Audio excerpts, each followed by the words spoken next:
Edgar, would you be able to have a prayer for us as we start this, the first masterclass? Sure, All right, sure. thank you. Go ahead. Dear Father, we thank you for this opportunity to come together to learn something new. And we want to ask for a special blessing for Eljasz as he leads out. Lord, you put this on his heart to share with us, and uh, bless him with the ability to teach, and bless us with the ability to learn and get the most out of this class. We pray in Jesus' name. Amen. Amen. Amen. Well, thank you all for coming. First of all, it means a lot. It's great to have you all here. And okay, let's get started. So just a quick overall question. I know I asked this in the Google form, but use the raise hand option or something if you have edited in the past anything video related. So whether it's on your phone, on a computer, something like that. Yes, if you have. Okay, cool. That's good. All right, so yes, if you have edited something like that in the past, whether it's like iMovie, you use like Premiere Pro, you've used like any phone editor, that's fine too. The idea is the same for all edits. It's just the process is a little different. Okay, cool. Seems like most of you. That's good. All right. So that's helpful. So this should be relatively easy to get through. All right. Okay. So welcome to the masterclass, the basics in video editing. Today we are planning to pretty much last until about 6:30. As I mentioned before, it'll be an hour and a half roughly today, especially since today we might have some little problems and stuff that we can fix on everybody's computers. But anyway, let's just move on. So there are different types of free video editing programs that you might have heard of. Like the first one, for example, is hold up, where'd it go? Well, anyway, iMovie, for example, which is only available on Mac and iOS.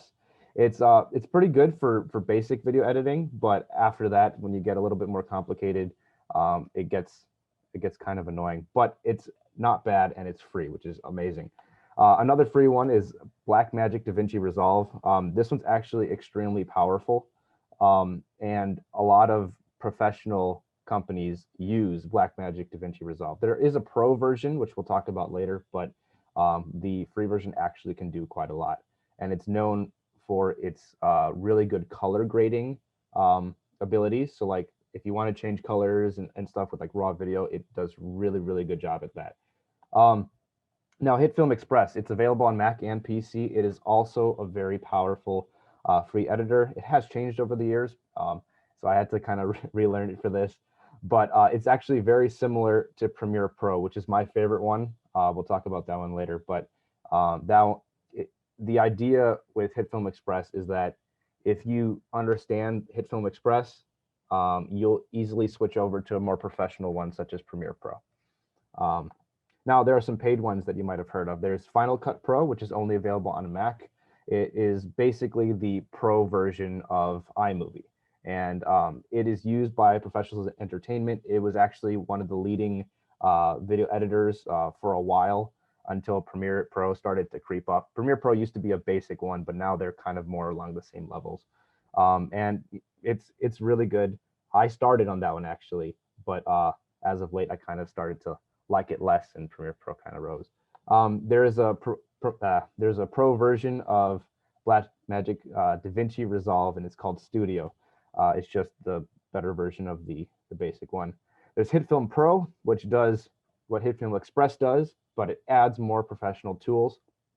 It's also, once again, similar to Premiere Pro. And there is Premiere Pro, which we talked about, but we haven't seen.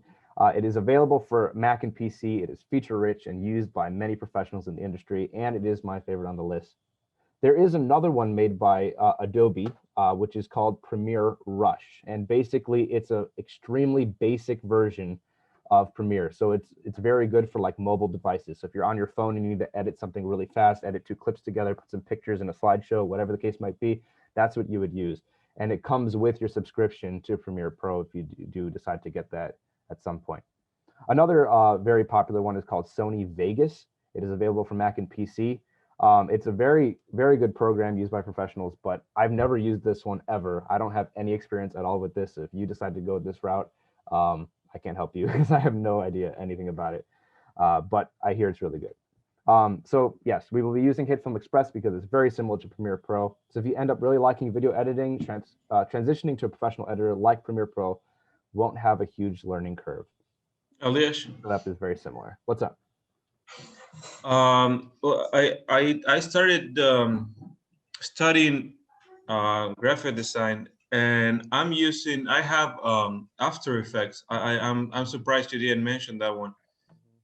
The only problem with After Effects is that in the earlier versions, I could save the file into a Windows media format. Yeah. Now I can't, and the files are huge. Yeah, I mean, they are extremely huge.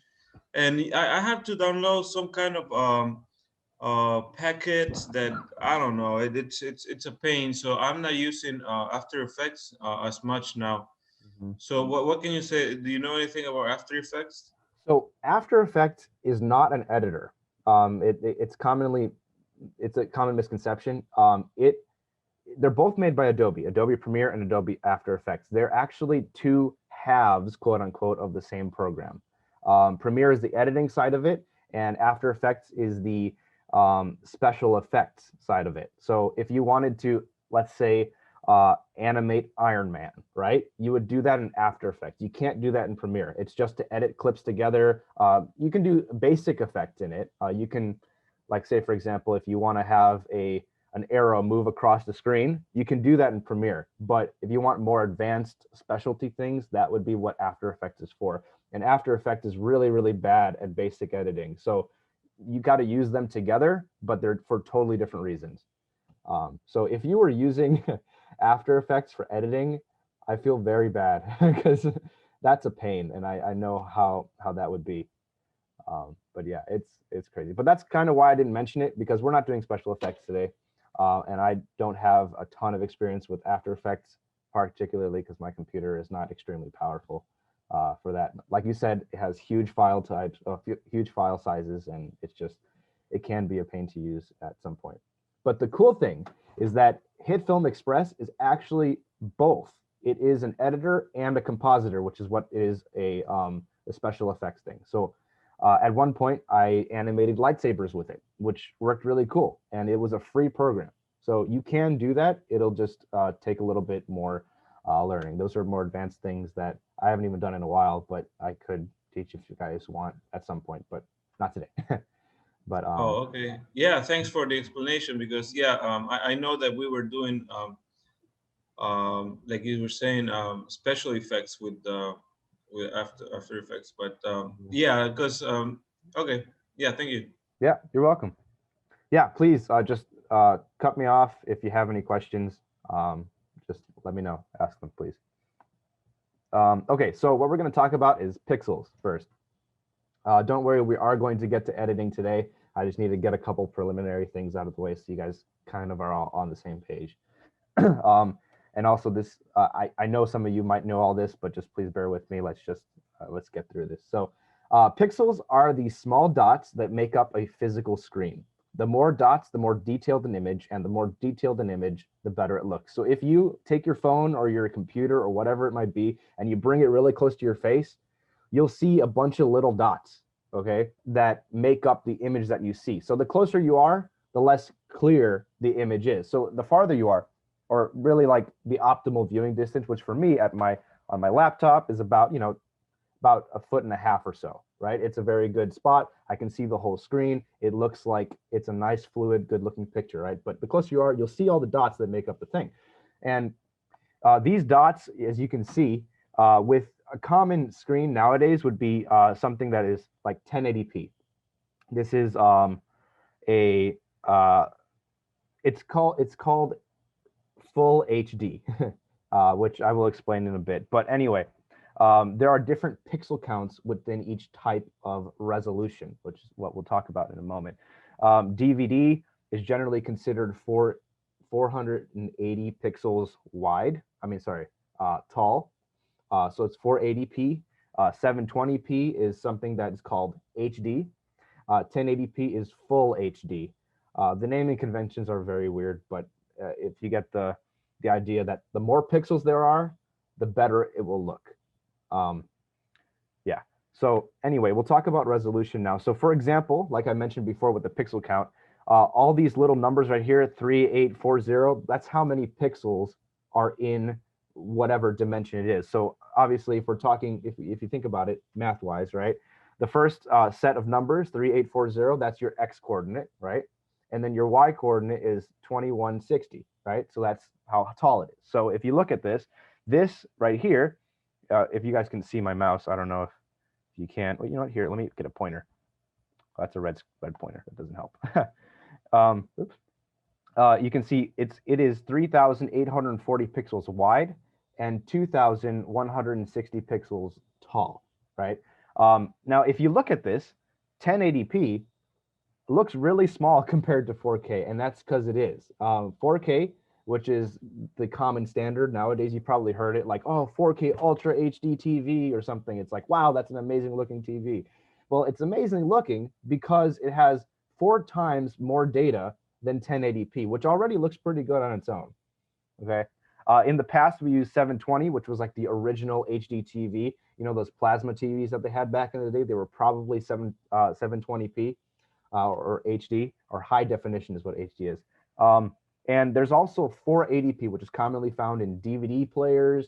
It's found on VHS players. There's different types of 480p. And I don't know why they in this screenshot they put HD. It's not HD. That's SD, or standard definition.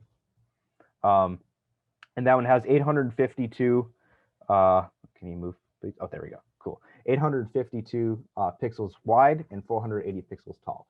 And no, it is pretty important to understand this in the future. We'll get to that. But the idea is that if you have something, say for example, recorded in 4K, right? But you don't need to export it. So, or basically get the video file. Your final video doesn't have to be 4K, right? It could be 1080, which means actually that if you have a 4K file, you can crop as long as you're within the 4 times zone. You can crop and still have something that is 1080p and move it around the screen. So you could have a static camera that's not moving anywhere, and you can move the camera, like, I guess, field of view around on the 4K picture, and you'll still have something that looks really, really nice, as opposed to if you had a 1080p something and you tried to export 1080p but zoom it in, it wouldn't look that good. So it can help in some regards. Now, there is on some of these labels something that says P, right? The 1080p or 720p. P stands for progressive, which is the opposite of I, which is interlaced.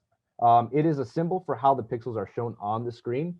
We're gonna pretty much ignore it for now because people rarely nowadays use the inferior interlaced version of resolutions. But if you ever do come across it and you have the option to pick between 1080i or 720p, always pick 720p. Okay, 720p, even though it seems like it's lower resolution than 1080i, is actually much better than 1080i. So try picking 720p versus 1080i. There's different reasons for them, but I don't really know too much about specifics. I haven't researched too much into that. But if you want, we can go over that some other time. But anyway, we'll move on to the next thing. So for example, like I mentioned with the different resolutions, this is the same photo or roughly the same photo in different resolutions. So for example, this first one right here, I don't even know the resolutions, but you get the idea. It's very blurry. So I would assume that this picture was taken from very far and was zoomed in digitally, not with like a physical zoom lens. Those are nice because the way that they refract and reflect the light on the inside actually moves the lens closer and has a better field of view. But digital zoom, on the other hand, like what a lot of phone cameras do, is that they don't actually move the light so that they get a better view. They just magnify the digital pixels, right? And it, like we talked about before, if you have something that say for example, is 1080p, which if you're talking about that, that's really like 2 megapixels. That's not a whole lot. So if you tried to zoom that in, it would get very grainy very fast. So as you can see over here on this top left one, you can barely make out what's on the screen. Now, if you look here, a 720p camera, you can start to make it out. You can see, oh yeah, it's 323, you know, you can kind of see it, but it's not very clear. In the 1080p, you'll see, okay, now I can actually kind of see what's on this screen. And then the 5 megapixel, which is actually similar to 4K resolution. If you're talking about video, pictures and video are slightly different naming conventions, but these are pretty much converted that way. So the first one is basically 480p, the next one's 720, next one's 1080, and the last one is roughly 4K. As you can see, it's so much more clear, even from the distance. Am I still screen sharing? Someone just texted me saying I stopped screen sharing. Is it all right? I still see it. Okay, perfect. Thank you. Okay, so does anyone have any questions about how that works and, you know, the size of it? No? We're good? Okay, let's move on to the next one. Here's just another example. As you can see, the one on the left has a lower resolution. The one on the right has a higher resolution. You can see that the higher resolution one is clearer. It's better to see. I think I had another comparison, but that's okay. Now, so for the most part, if you're going to work for church projects, which some of you are here for that, some of you are not here for that, that's fine. But for the most part, we're going to be working with things in FHD or 1080p. The higher the resolution, the more powerful your computer needs to be able to edit it smoothly. However, today, because I don't know how powerful all your computers are, our footage will be in 720p. I actually took this footage in 4K and I downscaled it to 720p so that everyone could be on the same field. Hopefully, since 720p is not a huge file type, everyone's computers should be able to handle it for today. Now remember, you can make a larger image such as 4K smaller and it would look really good, but you can't make a smaller image larger and expect it to look good from the same distance. Okay, so I mean, it's perfectly simple and it's actually okay to enlarge a smaller image such as a 720 video and put it on a 4K TV. That's fine. I mean, a lot of people do that. You pop in a DVD into a DVD player and you watch it on your brand new flat screen, and it's, you know, it's enlarged, but it's still in 480p, right? It still has the low resolution, just magnified on a bigger screen. And that's fine. It just doesn't mean that it's clear. It doesn't make it look better by being on a bigger screen. You could have it on a smaller screen in 480 and it would look exactly the same, pretty much. But however, you can take something that's recorded in a high resolution and shrink it down to be smaller, and it would look actually better than if you recorded it in the smaller resolution in the first place. I forgot what that's called, but basically the main point is that it's called downsampling to make it into a smaller screen, and the opposite is upsampling. Now we're going to talk about frame rate. So before we get to frame rate, does anyone have any questions about resolution at all? No? Okay, cool. So frame rate. I don't know how much you guys know about how videos work, but video is actually not a fluid image. It's a lot of still images taken back to back to back in quick succession, creating the illusion of a moving image. Okay, so we're not actually seeing something move across the screen. Okay, we're seeing a bunch of flashing lights, and it makes it look like it's moving across the screen. Similar to how like a strobe light works. If you like ever were in a dark room and you flashed a light quickly and you saw someone run across the room, you'll see them in one spot, then you'll suddenly see them in the next spot, and you're like, how did they teleport over there? Well, that's because they were just walking normally, but the light was flashing and it allowed you to see. It basically opened the aperture of your eyes, right, to be able to see where they were at a certain point. If you had night vision, you'd be able to see it the entire time. But since you don't, the flash allows you to see them at certain points dictated by the flash. So the rate of these, at the rate at which these photos is taken, it determines the fluidity and feel of the final video. Now, this can be measured in what is called frames per second, or FPS for short, which that's what I'll be calling it, FPS. Now, for example, 24 FPS is used commonly in cinema. It has what many people refer to as a cinematic quality to it. It is the slowest frame rate for live action video that the human eye can watch without feeling like the image is stuttering. 24 FPS can also be written as 23.976 FPS, which some cameras use.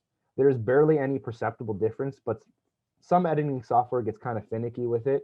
But for this class, we actually will be using 23.976 since that is what our camera is recorded in. So for example, 30 FPS is commonly used in television broadcast. It is also known as 29.976 FPS.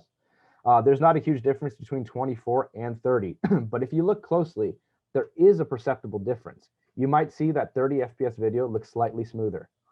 60 FPS or 59.976 is another common frame rate. This one also is commonly used in cinematic shots to make things feel euphoric or overly smooth. There are other uses for frame rates, such as making slow motion videos, but we won't go into that too much today. It is a little bit complicated. So here's another example of this. Something that is going 30 frames per second, you'll see it relatively well. 10 frames per second, think about it. 10 is how many, like, what's it called? 30 divided by 10 is what? 3, right? So that means you'll get 3 frames for every 10 that the 30 has, right? So you'll see that you actually get a lot less data. So if you look in this next slide right here, you'll see the difference. These are all happening at the same time, okay? They're actually the same video, just at different frame rates. So if you can look here, the 24 or the 15, those look like they're going faster, right? It looks like it reaches like what's it called? The trampoline person looks like he reaches the top first before all the rest, but actually they're all at the same exact time. The difference is our perception of what we are seeing.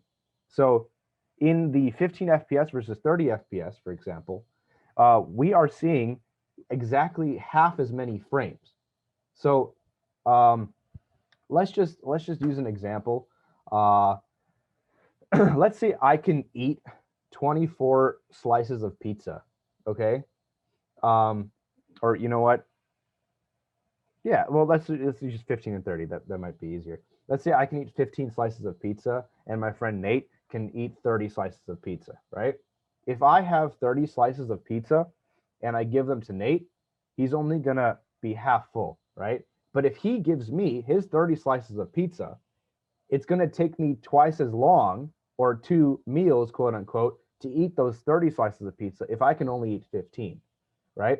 So for example, if you take something that is 30 FPS and actually switch it to become 15 FPS, okay, you'll actually create a slow motion video because you have what is something that everything is like, obviously, like I mentioned before, per second, right? So basically, if you have twice as many frames in a second, but you slow it down and make sure that it happens over the course of 15 frames in a second, you actually have 2 seconds worth of video, right?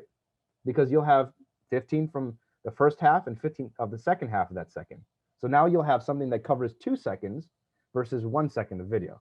So a lot of times, I mean, this is a confusing concept to grasp, so it's fine if you don't catch it right now. But a lot of times people will take a video they did on their phone and they'll try to make slow motion out of it, and it looks very choppy. It doesn't work right. It's like, da, da, da, da, da, da, you know what I mean? Because they're using frames wrong. So if you want to create a slow motion video, you have to film something in a higher frame rate than what you're going to export it as. So commonly, people with like regular cameras, they would use something like 60 frames per second, which is obviously twice as much as 30, and export it in 30 frames per second so that you have something that is 2 times as slow as the original video. And it would be very smooth because you're still using 30 FPS, exactly what you were expecting to in the first place, right? So I don't know. Do you guys have any questions about that? It's a little bit. Just an observation. I noticed that on the 24 frames per second, you get more of a blur effect as I'm looking at the ball bouncing than the other one, than the 60 or the 30. Yes, exactly. So I'm glad you mentioned that. So yeah, 24 frames per second generally has more motion blur because it's taking less frames in that same second. So it'll catch it at different moments in the time. Yeah, and so like I said before, if you want something to look like extremely smooth, you would use a higher frame rate, like 60 frames per second, because yes, it has less, it does have less motion blur, but there are ways to compensate for that based off of how you record. So if I wanted like basically no motion blur and still have 24 frames per second, what I do in my camera, this we don't have to talk too much about today, but I'll just quickly explain it. In my camera, I would use a higher shutter speed. So shutter speed is another way that that causes motion blur versus smoothness and etc. But yeah, we can talk about that another time. That's a whole nother beast. But any other questions before we move on to file types? Of course, that the more FPS you have, the bigger the file will be, or no? Yes, for the most part, that is true. It also depends on your resolution. So both the resolution and the what's it called, frame rate, have an impact on how big your file is. I mean, also, it depends on what's in the video. You might have something that's exactly a minute long, that's 30 frames per second, and something else that's exactly a minute long and 30 frames per second and 1080p. They're all both exactly the same, except one is a video of something bright and one thing is a video of something dark. The one with something bright is going to have more data in it and it's going to be a bigger file, just because that's how things work. If something is dark, that means there's less data in it, and therefore there's not really anything to record there. It's just labeled as a black pixel, you know? Yeah. So so someone mentioned here to explain it a little bit more. Yeah, it is like frame rate is like an old motion picture or movie. The people look like they're going really fast, but they are really walking at like a normal speed. Yeah, that's true. So like in the I don't know, I forgot his name, like Charlie Chaplin. He looks like he's going like really fast up and down something, and sometimes they do speed him up. That's true. But what the fact is that his stuff is actually recorded in about 17 frames per second, which makes it look a little bit choppy, but also makes it look really fast. Like if you look here, you remember the guy on the trampoline is at 15 frames per second. He looks like he's much faster than the other two guys, right? Looks like he's like, you know, going up much quicker. Coming down, he looks a little slower, but they're actually all at the same time. And that's the same idea there with the Charlie Chaplin thing. Also, it helps that they played fast music to make it look like it's even faster than it really is. But if someone recorded that in 60 frames per second, he would look like a relatively normal person running up and down ladders and stuff. Same thing with cartoons. Cartoons actually, like such as anime or like, I don't know, more like basically most cartoons, they are able to pull off lower frame rates than 24. But if you're working with real people, for the most part, you don't want to go lower than 24 or 23.976. Because then it starts looking choppy and our brains are like, what is happening? This is weird. So anyway, now we'll move on to file types. There are many different file types that we will be working with. The three that we'll be working with are photos, videos, and audio or music files. For photos, common file types for photos are PNG, JPG or JPEG, or GIF, GIF. GIFs are normally like moving pictures. JPEGs are great for having small file sizes while retaining great picture quality. PNG is more detailed than a JPEG, and it also has support for transparency, as you can see with their icons on the side here. So if you can look here, I purposely put this first JPEG as a JPEG. As you can see, it's got like a weird white box around it because it won't allow anything to be transparent. For example, like on the PNG here, this right here, all the white stuff is the file. Everything else is see-through. I can see behind it. This is the, you know, the what's it called? The slide that I originally had there. You can actually see through it and be able to work with it that way. So a lot of times if you want to put a logo or something over a moving picture or whatever the case might be, you want to use a PNG because it is see-through and not like a JPEG, which JPEGs are great for like flyers or whatever it might be. If you want a flyer to scroll across the screen, you don't need it to be see-through because there's nothing behind it. Like all the information is on the flyer. So that's fine. But you don't really want to use it in places where you should use something that's more transparent. It's a common mistake I see a lot of people make when they are making PowerPoint presentations. They will use JPEGs and they will just put a random thing on a screen. Like, I don't know, they're talking about about money and they want a picture of a dollar bill, like a stack of bills, and they'll put a stack of bills on the screen and a white box around it. And it just looks it doesn't look very good because they forget about transparency. So that's the case there. For audio, common file types are MP3 or I forgot what MP3 stands for, but that's the common one that people use in MP3 players or in like car stereos or whatever it would be. There's a WAV format, or I like to say WAV, but that's not how you say it, or WAV. That is the WAV file is it's not very compressed. So compression is, how much data gets thrown out the window when you're making something. And a lot of times compression is good for like, if you're trying to send something somewhere, it's fine. But basically when you're working with something that is not a final project, you want everything to be as little compressed as possible so that your final project is going to be compressed regardless. It just that's just the way it is when you're exporting to places. But you don't want your compressed file to get more compressed. You get what I mean? You want something that's not compressed to get compressed to where you want it to be, rather than from here to down here.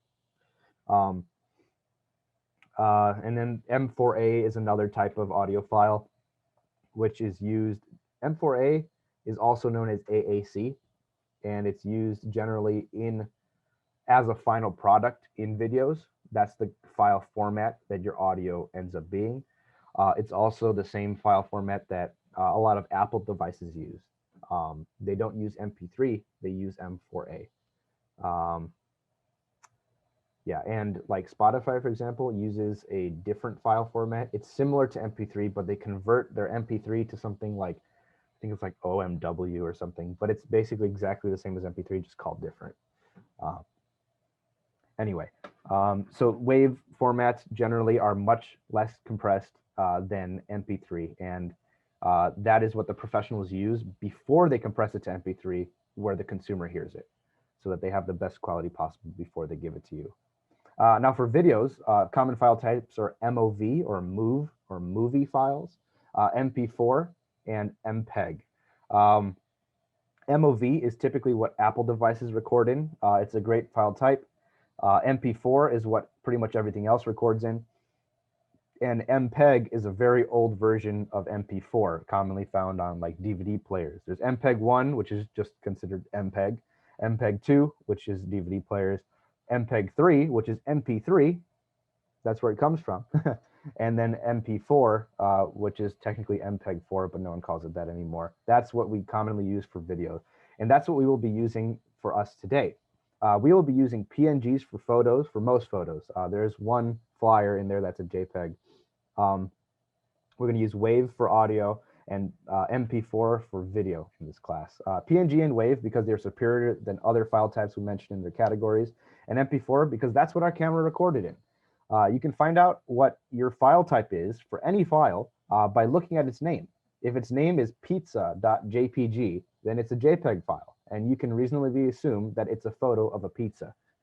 If you are unable to see the .jpg portion of a file in the name, it'll actually just say JPEG, pizza.jpg or something. But if you can't see that, don't worry about it for now. But if you want to make them visible, I can walk you through it after class. But since I've prepared all the material we're working with today, we don't have to worry about using the wrong files because you have the right files in that zip file that I gave you. So now we're going to have a quiz. The first person to answer the questions gets clapping points or something. But please just try, see what you can do, and we'll discuss and see how that is.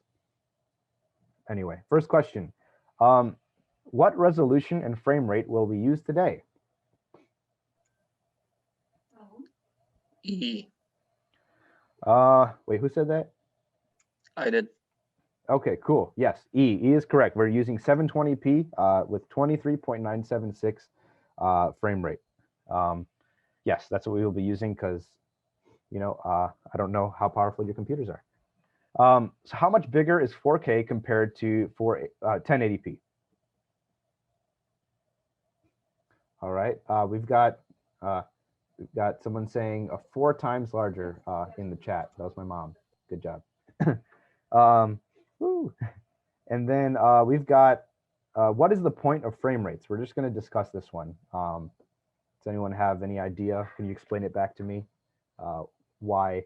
I mean, I don't know if that's phrased correctly. What is the point of frame rates? But what is the point of using different ones versus using other ones? Would anyone like to explain that? Fluidity of motion. Mm-hmm, mm-hmm.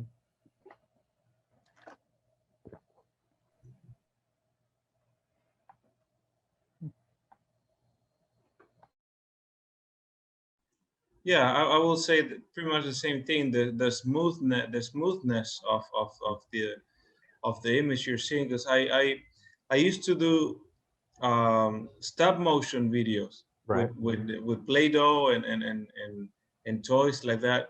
Right. So yeah, I will have maybe, I don't know, at least 1 or 2 frames per second. Because man, to put 100, well, not 100, but 10 frames in 1 second, that's when you do with stop motion. Mm-hmm. That's just crazy when you're making a video of like 5 minutes. So it's like, Exactly. wow. But you can see the results when you put them, when you put more frames per second, you see the smoothness of the movements better. Mm-hmm, mm-hmm. And that's the thing, you can kind of get away with lower frame rates in stop motion things because the idea is that it's supposed to kind of be choppy. That's kind of the charm of that, So yeah, I mean that's a perfect example of using a lower frame rate too, for a good reason. It's one, easier to have less frames in something like that because then you won't have to take as many pictures. But also, it's just it kind of matches the genre of video there is. So why is PNG generally better than JPG or JPEG? A. Yes, A is correct. It has PNG. transparency. Yes, it does have transparency. A couple of these other answers I put in there as kind of like a trick question answer thing, because we talked about compression, we talked about these things. So PNG is actually not more compressed than JPG. JPG or JPEG is the compressed file type, quote unquote. There are less compressed versions of photos like ARW, or that's called it's a raw file type. It's basically everything that comes out of your camera. It's like no processing applied on it whatsoever. It's like as if you just took the film out of your camera and you just all you did to it was develop it, and you didn't change any of the colors, you didn't cut anything, whatever it might be. Anyway. There's also TIFF files, because I've worked in image editing, and TIFF file is sort of like your WAV file for audio, but this is in images, and JPEG is a compressed version, like MP3s are compressed. Yeah. TIFF file is another type of raw file, similar to like ARW. ARW is like a variant of TIFF. Yeah. But yeah, I didn't remember that one, but thank you. That's a good point there. So what file type are we using for video today? You guys know? Let's see. The flavored one. No, I'm kidding. MP4. Yes, we are using MP4. That's true. There are different types of file types we didn't mention in this today. There's AVI, which it's less commonly used now, but it's a less compressed version of a video file. So there's actually more data in AVI than in MP4. But a lot of times, if you're going to upload to YouTube, you don't want to use AVI because they're going to convert it to an MP4 anyway. So what's the point in making something like look extremely amazing when it gets compressed anyway? MOV, like I said before, is with Apple devices generally use that. FLV is a Flash video, which they don't use that now because Flash is now dead. They killed it as of December 31st. So try not using those files. They're not very secure. And MPEG is an old version of MP4. Why is WAV or WAV files better than MP3?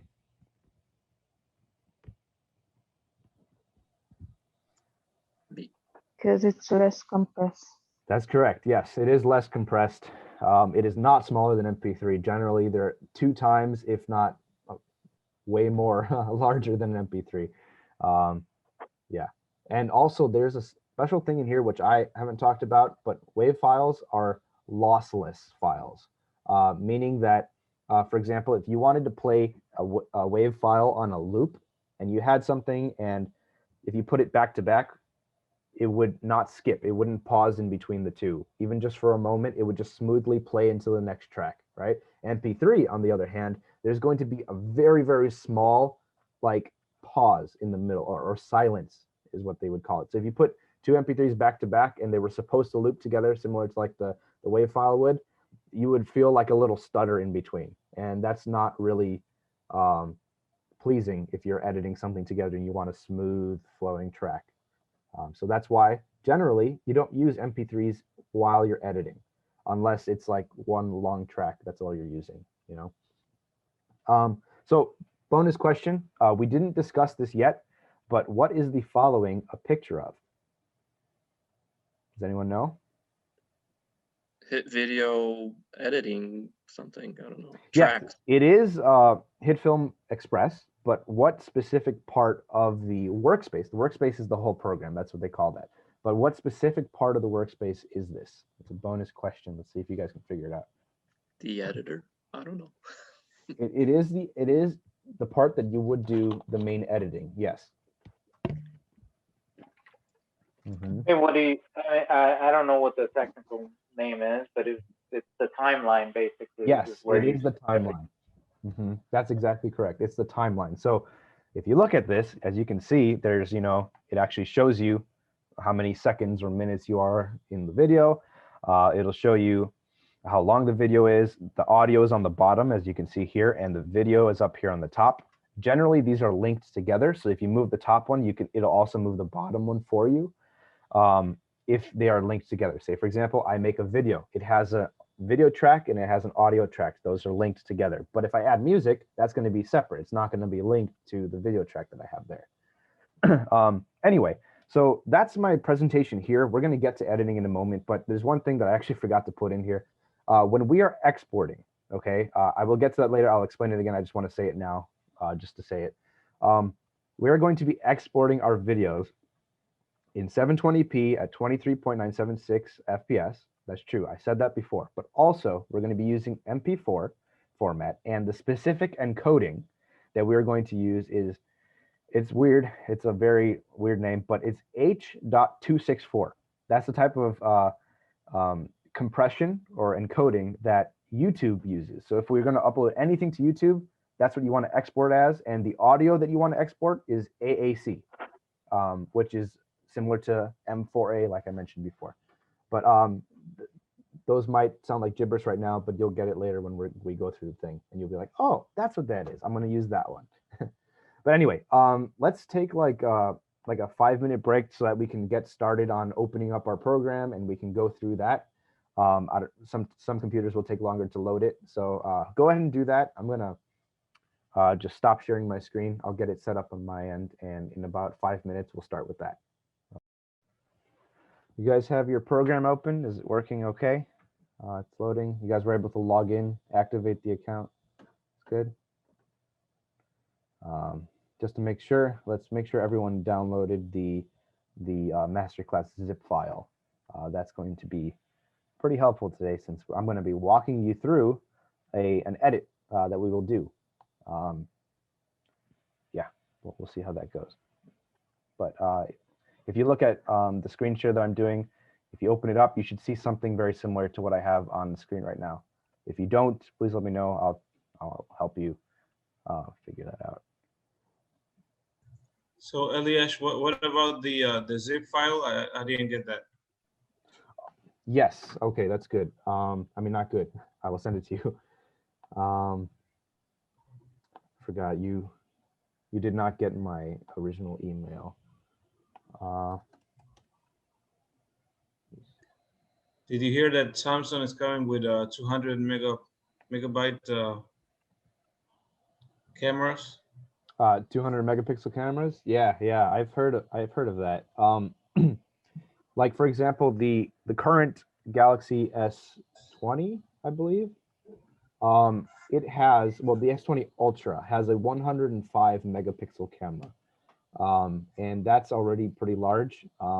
It's large enough that it can record 8K video, which is 4 times larger than 4K, which we already saw, and 4K is already huge. So, I mean, depending on what you're doing, 8K is really nice. It's not very practical. Even filmmakers, they don't export anything in 8K. They use 8K and they export things in 4K, right? So that they get more zoom range. They have the ability to zoom in and out or reframe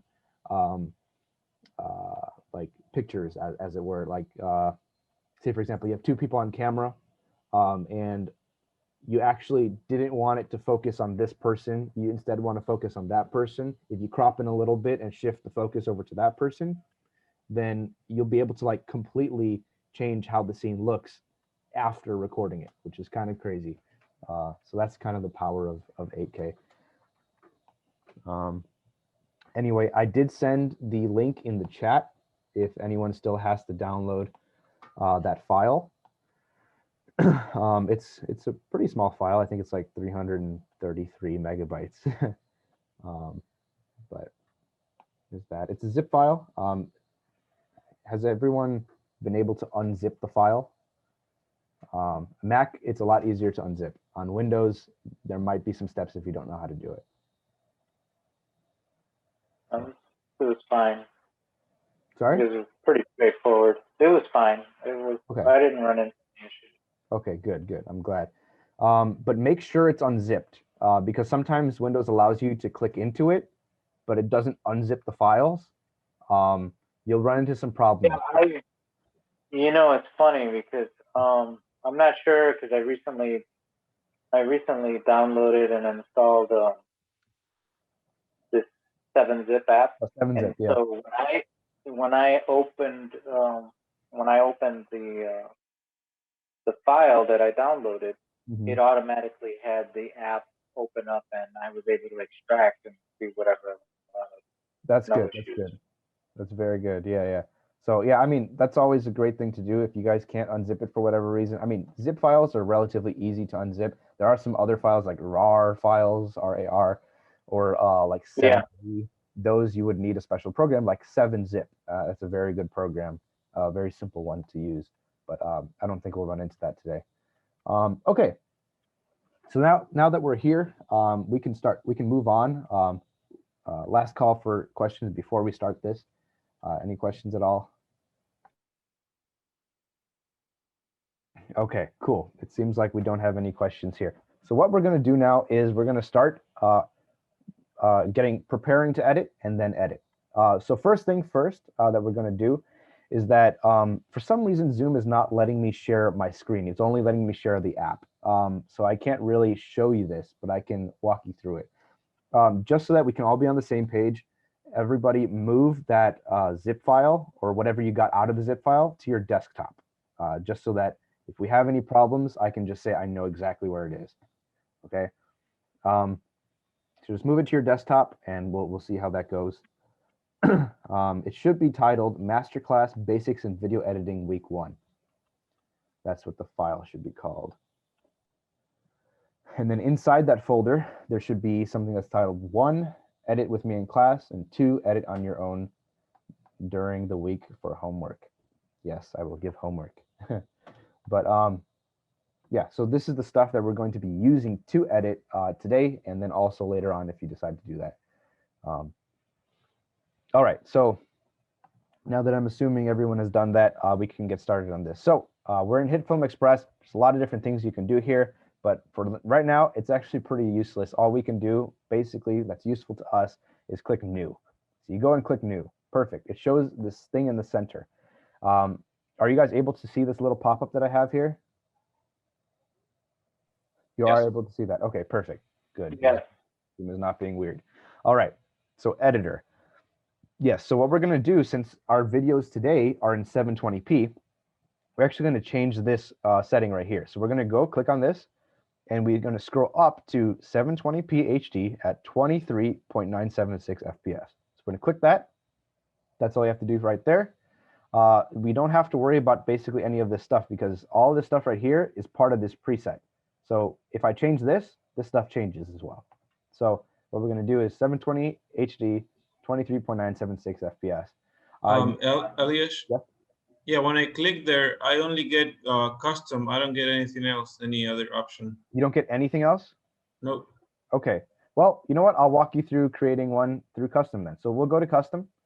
And now it allows you to change the rest of these. So what we're going to do is put your width at 1280, so 1280, and you can click enter. It'll be in pixels.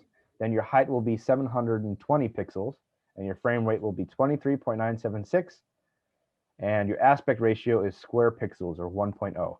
There are other types of things you can force, but for now we're just going to work with the basic one. So that means it's going to fill up that entire screen that you have there. Okay. The last thing we will do is check our sample rate. There are many different sample rates, but today we're going to actually be working with 48 hertz. It really doesn't matter what you have currently. Sound doesn't matter too much currently with what we're working with, but it is something you can change at some point.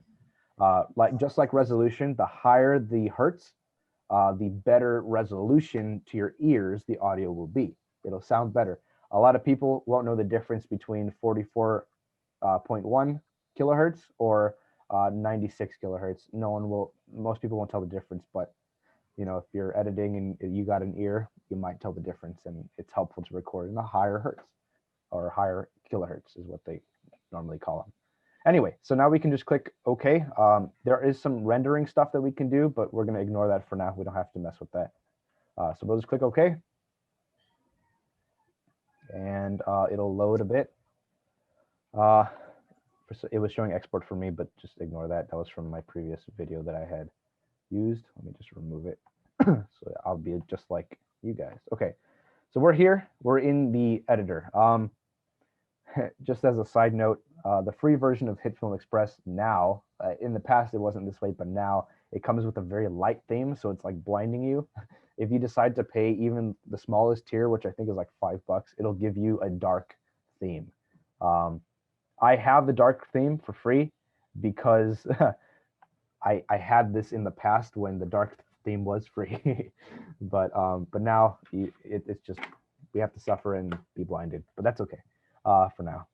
Anyway, so what we're going to do now is we're going to import our footage. So as you can see here, please tell me if anything looks different on your screen compared to mine. I just want to make sure we're all on the same page and I'm not talking to a wall.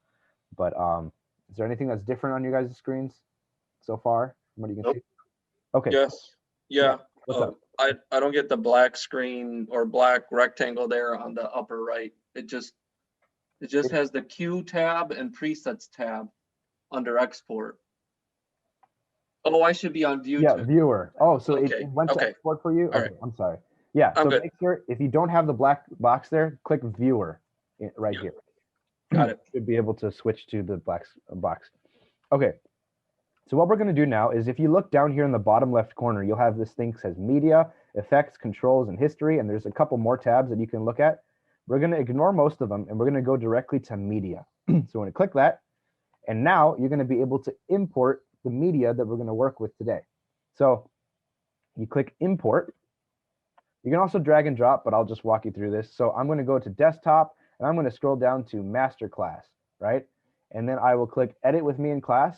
And I'm going to highlight everything that we're going to use today, except for script. It won't let me import the script, but that's just for us so we know what's in the video, right? But we're just going to highlight everything and then click open. All right. As you can see, everything imported over here in the bottom side of the screen. Some things take a little longer to load, but they'll work eventually. Please let me know if you weren't able to do that. That's very important for editing. Yeah, we're good? Okay. So now that, sorry? Did someone say something?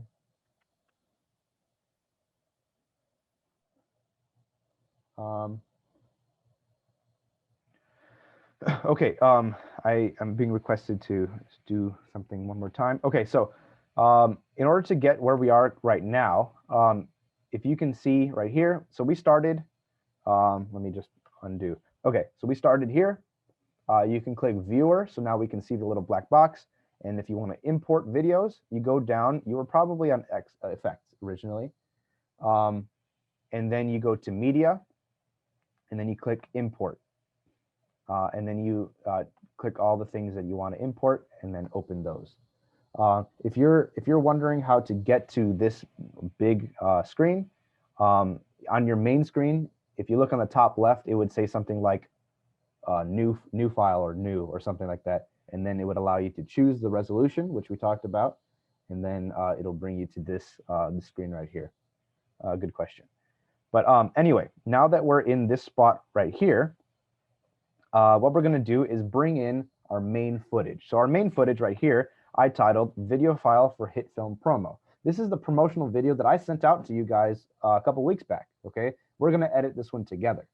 So what we're going to do is drag and drop. It's very simple. So you click and you drag it into the timeline right here. And as you can see, it automatically shows that there is video and audio in this file. Okay, so we'll just drag it anywhere. It doesn't really matter. It'll kind of just click into place there. And you want to kind of have room on either end to move things around, because we might put a logo here, we might put a logo here, we might do stuff like that. So currently, what I do first is I always watch through the entire video to make sure that there's nothing I need to like edit out or anything like that. I just watch through it and see if there's any problems with it. So that's what we're going to do right now. We're actually going to watch through it. So simple thing to do. Well, first off, you can move this playhead around. It's called a playhead, and moving it around is called scrubbing through a video. So if I go here, I don't know if you guys can hear, but it's kind of like chopping through the audio. That's called scrubbing. You can see, move around, and you'll see different portions of the video in my output box right here. So anyway, other couple simple things that you might need to know before you watch the video is that there's this little eyeball right here. If you click the eyeball, it makes it invisible to the output screen. So let's say, for example, you had like, I'll show you guys in a moment, like other stuff, but let's say you had like 3 things on your timeline right here. Oops, I'll just put this here. I'll put it underneath this one. Okay, so let's say you had this.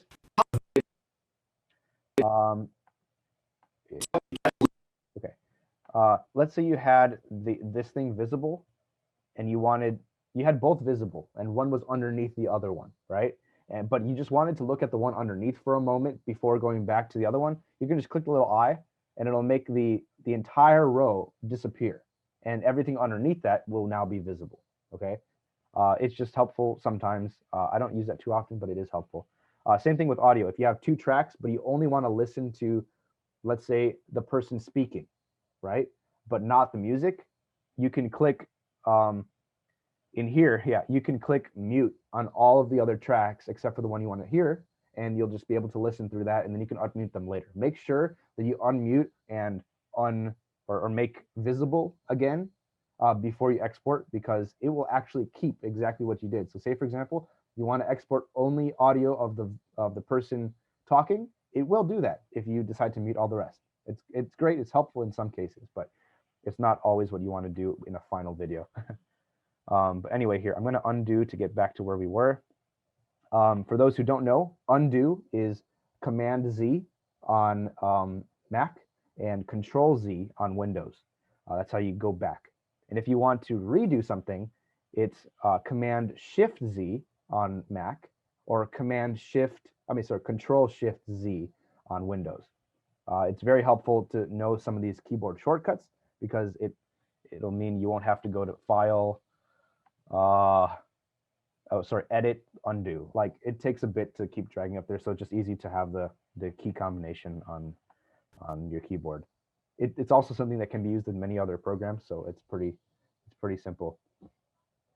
All right, if you weren't able to find the file, I can send it to you again if you want to re-download it. I had someone comment here, so I will just send it directly to you.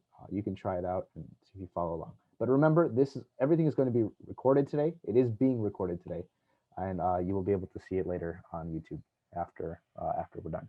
So now that we're here, we have this in our timeline. We're going to watch through it. So for a moment, I will be quiet and watch through this with you guys. Another thing, just to be helpful while watching, especially, first off, we have to make sure it's visible. That'll be helpful. And over here, there's this little thing that says 1/4. Currently on mine, on yours, it might say full. Okay. It's in the bottom right of this top box area. Okay. It'll tell you basically the playback quality and the resolution of how you're playing it in your editor, right? And for the most part, you don't really want to play it in full resolution because that'll take the most processing resources from your computer to be able to play it. And after a while, it'll make the editing process even slower. So what I would do, depending on how powerful your computer is, I would change it to maybe half resolution or 1/4 resolution. It's going to look worse on screen, but that's okay because you're just editing. That's not the final product. Okay. But with 720p, you probably can you can probably get away with full resolution because it's not very taxing on a computer. But if you're having problems, drop it down to half or drop it down to 1/4. I'm going to try a full and see how that works for me, but we'll see how it is for you. Anyway, I'm going to play it now and we'll watch through it and we'll talk about it.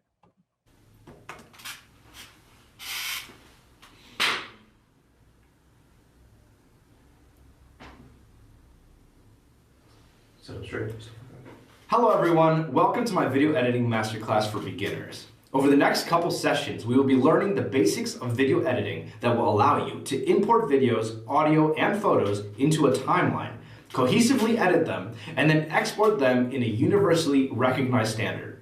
In short, edit together a video yourself.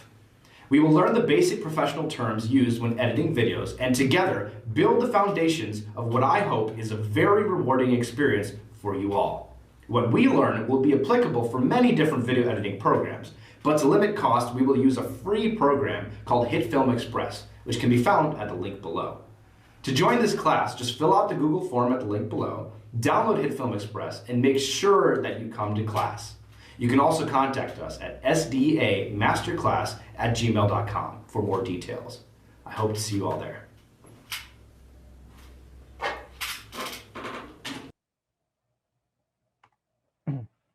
Cool. So another thing about scrubbing, it's actually very helpful to know one more shortcut that I forgot to tell you.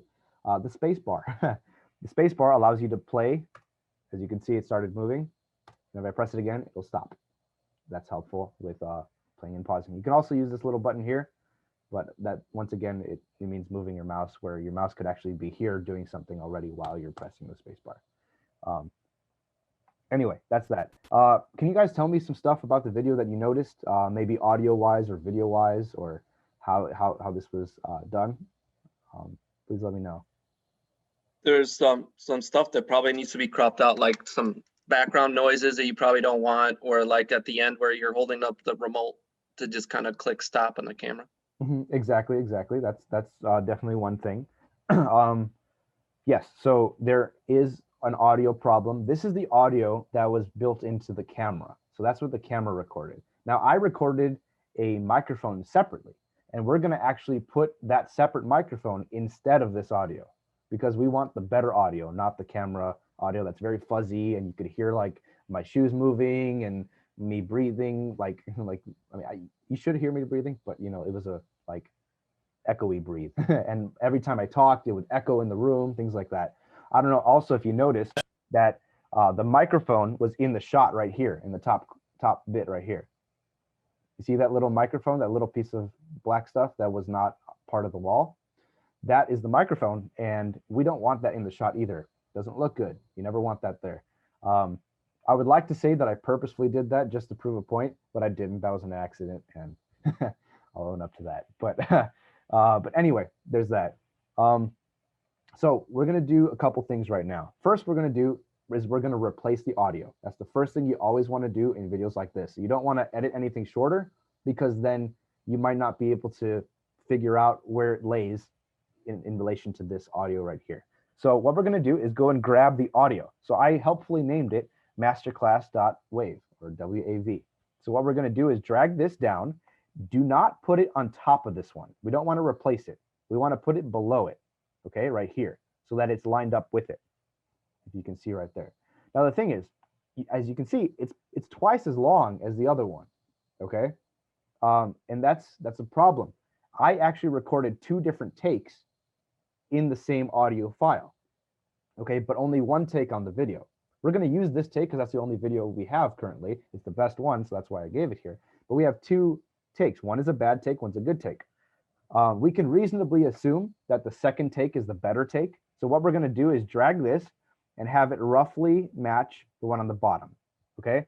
And I'm going to just shorten this, this bottom one. As you can see, there's this little green thing that pops up if I go to the edge. I'm going to shorten this bottom one to match this one up on top. See that? They're now both roughly the same length. Now what I can do to be able to edit this a little bit better is I'm going to drag this little bar right here and bring it up so that we don't really see the video. Video doesn't matter right now. We're just working with audio. And then, oops, not that. It keeps popping up. I don't mean to do that. Okay. And then we're going to zoom in with this little thing on the bottom here. We're going to zoom in so that we can see it a lot closer. It's a weird zoom mechanism, but I'll just zoom in and then we'll just move to the spot where we should be. As you can see now, there's a lot of different like things, like they're called peaks for the audio.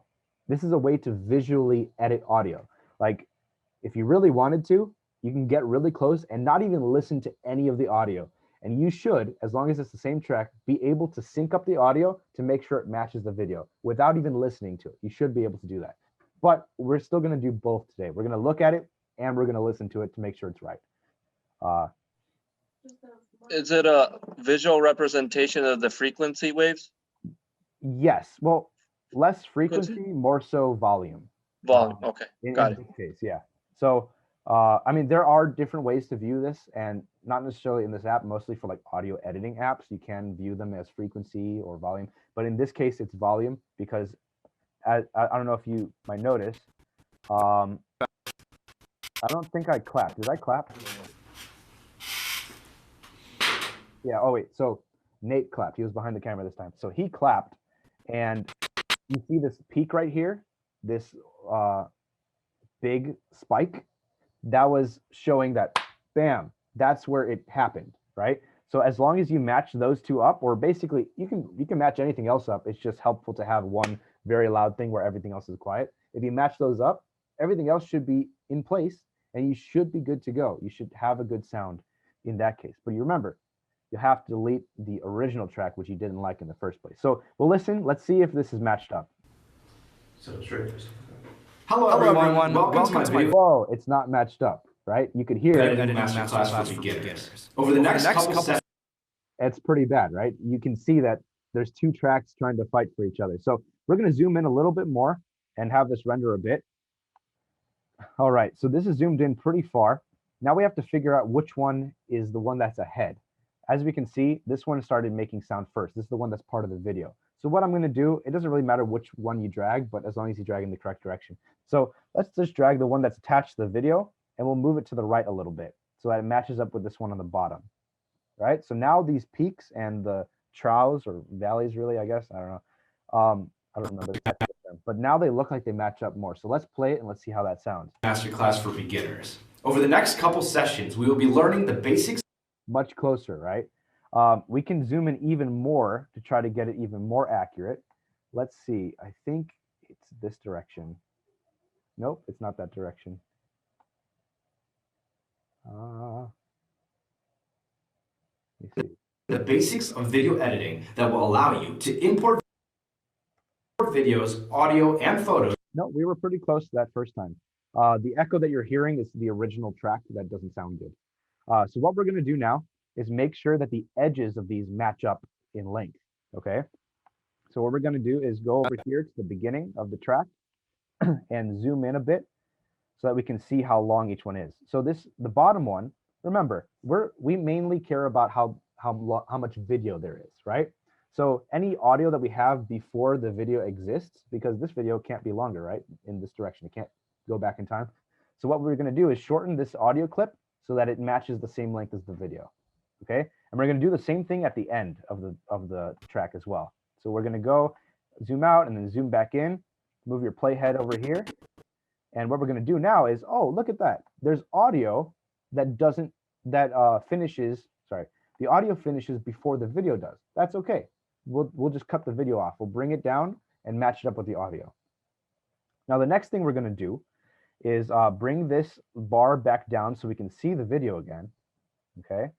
And what we're going to do is unlink the video from the audio. So we're going to unclick and then click back on the track that has video and audio combined. See that? Now we're going to right click, or if you're on Mac, you can double tap. I mean, you can tap with 2 fingers or something like that. And then you see there's this whole context menu over here. There's a lot of stuff you can do. You can copy, you can paste, you know, a bunch of stuff, but we're not going to do that right now. What we're going to do is unlink.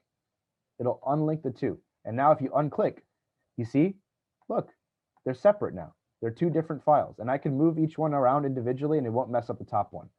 So what we're going to do is we're actually going to delete that audio file that we don't want, the one originally that was made with the camera. So we're going to click on it and then click your backspace button and it'll delete. Simple as that. So now that you have it deleted, first off, does anyone have any questions? Was that clear enough? Did that work out for you guys? You guys were able to delete that track? Well, one of the things that I wasn't clear on was when I dragged the new wave, it basically covered the original sound, and I'm not sure if it just overlapped or what, but it didn't do what it did on your screen. Got it. Okay, here.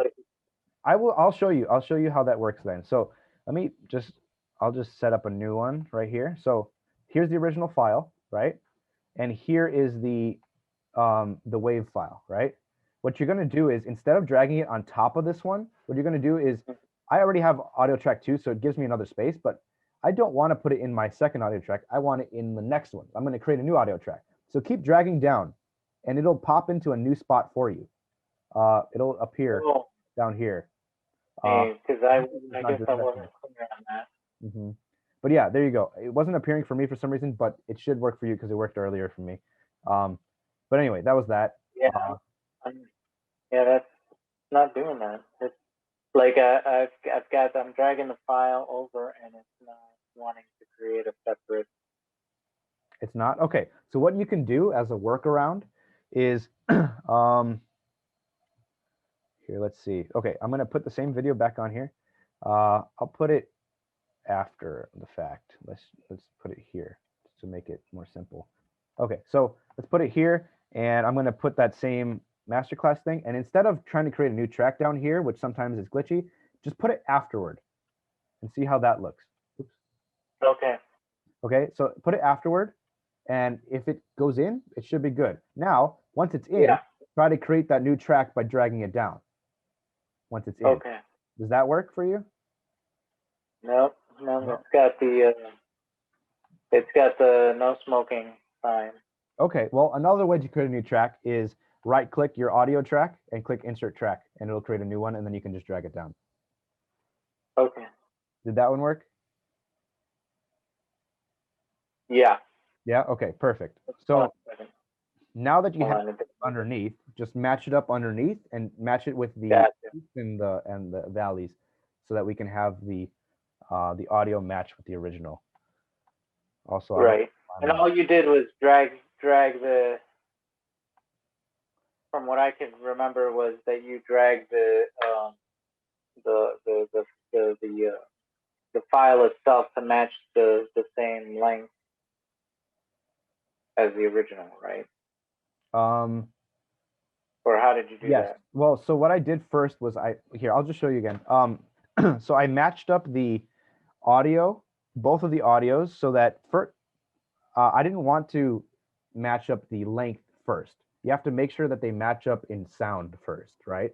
So that they all play the same sound. Because if you match it up with length, you might have matched the wrong spot, right?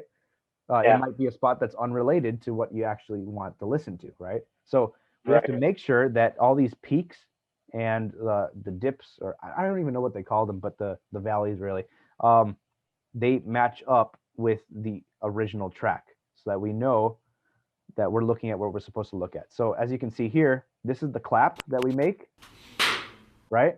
This one starts at the same time this one does. This one has more of a fall after it because there's more echo. So it makes sense that there's more sound happening. But the beginning part is what matters. If it matches up at the beginning, then it's correct, and the rest should match up. Now, if you want to make more sense, make sure it's accurate, you can always go to a spot where you're talking and see if that's matched up, and then play it and see how it sounds. The basics of video editing that will allow. So if you play it, you can hear that, oh, it's pretty good. So now that we do that, what we're going to do is unlink the two. So these two were originally linked together. If you right click, you'll see something here that says unlink, and it'll unlink the two tracks so that we don't have the original audio with the original video. All you want left is the original video. So what we can do is now delete the original audio by clicking the backspace button, or on your Mac, the delete button. And now it's gone. Next thing we want to do is link the video track with the new audio track, okay? So we're going to drag over both the tracks so that they're both orange, and then right click and click link. So now whatever you do to the top one, like drag it around, they both will move together.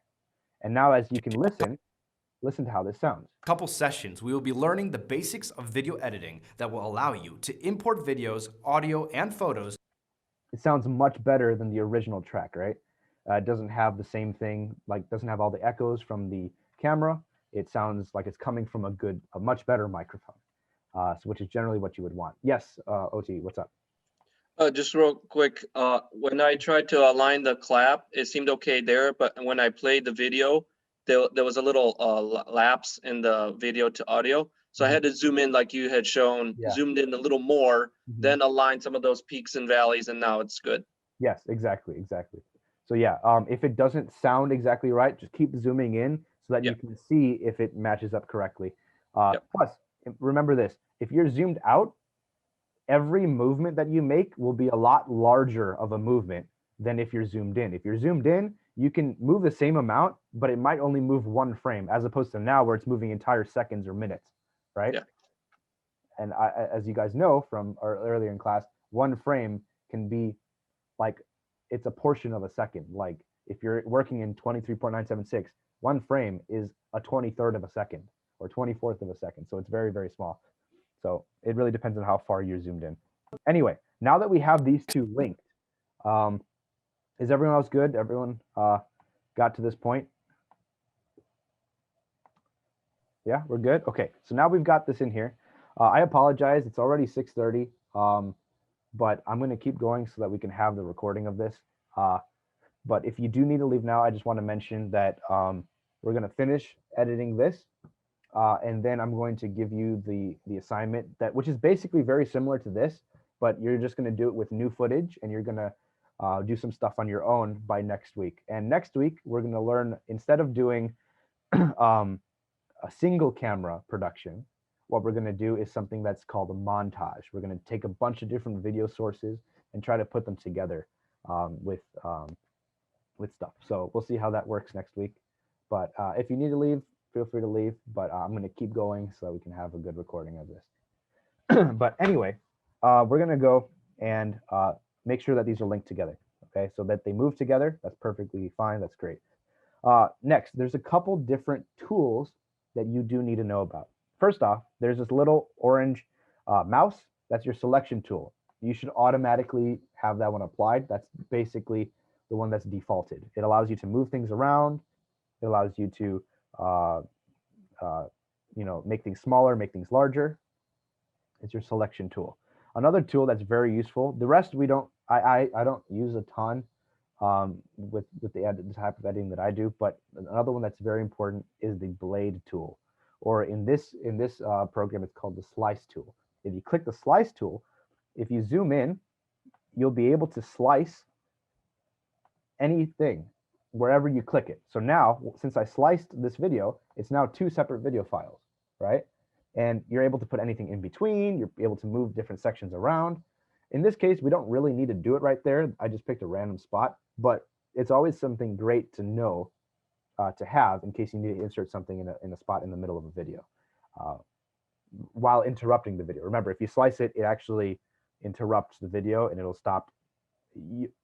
If you plug something in between, let's say I put the blade right here and I drag this to the right and I put Hitfilm logo, okay? The video will play together a video, and then suddenly Hitfilm logo will appear on the screen. And then at the end of that, I will have my video continue, right? So that's not necessarily what you want, but a lot of cases this helps depending on what you're doing. Let's say, for example, you wanted to have two pictures on a screen. So, I mean, I'll get into pictures in a moment, but I'm just trying to show an example. You wanted two pictures on a screen. This is basically a cut with the blade in between. So you'll just have this one on the screen. And then export them in a universally. And then it switches to the other one in the middle of that. That's kind of the purpose of the blade.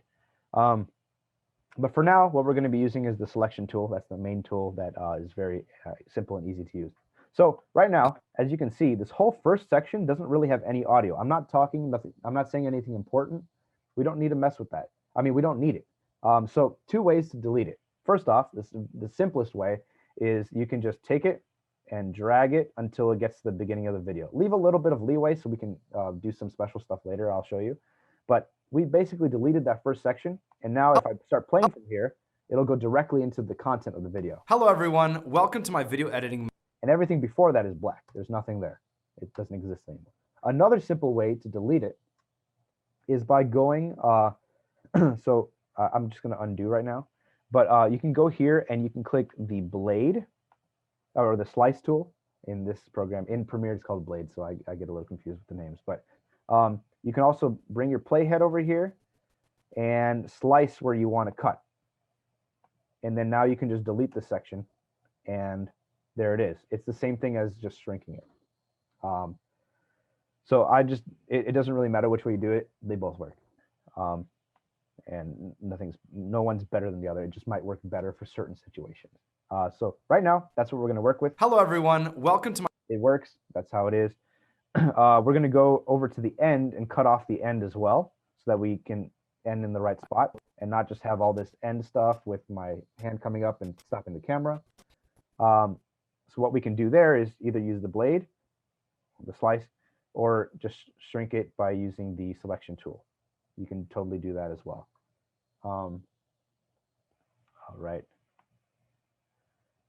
So I'm going to shrink it to about here. I hope to see you all there. I think that's a pretty good spot for now. You can always extend it later on if you needed to add more back to it. You can do that. But currently, I'll just leave it where this is right now. So I'm going to zoom out a bit. Okay, now we have a good video that starts where I want it. Everyone, welcome to my.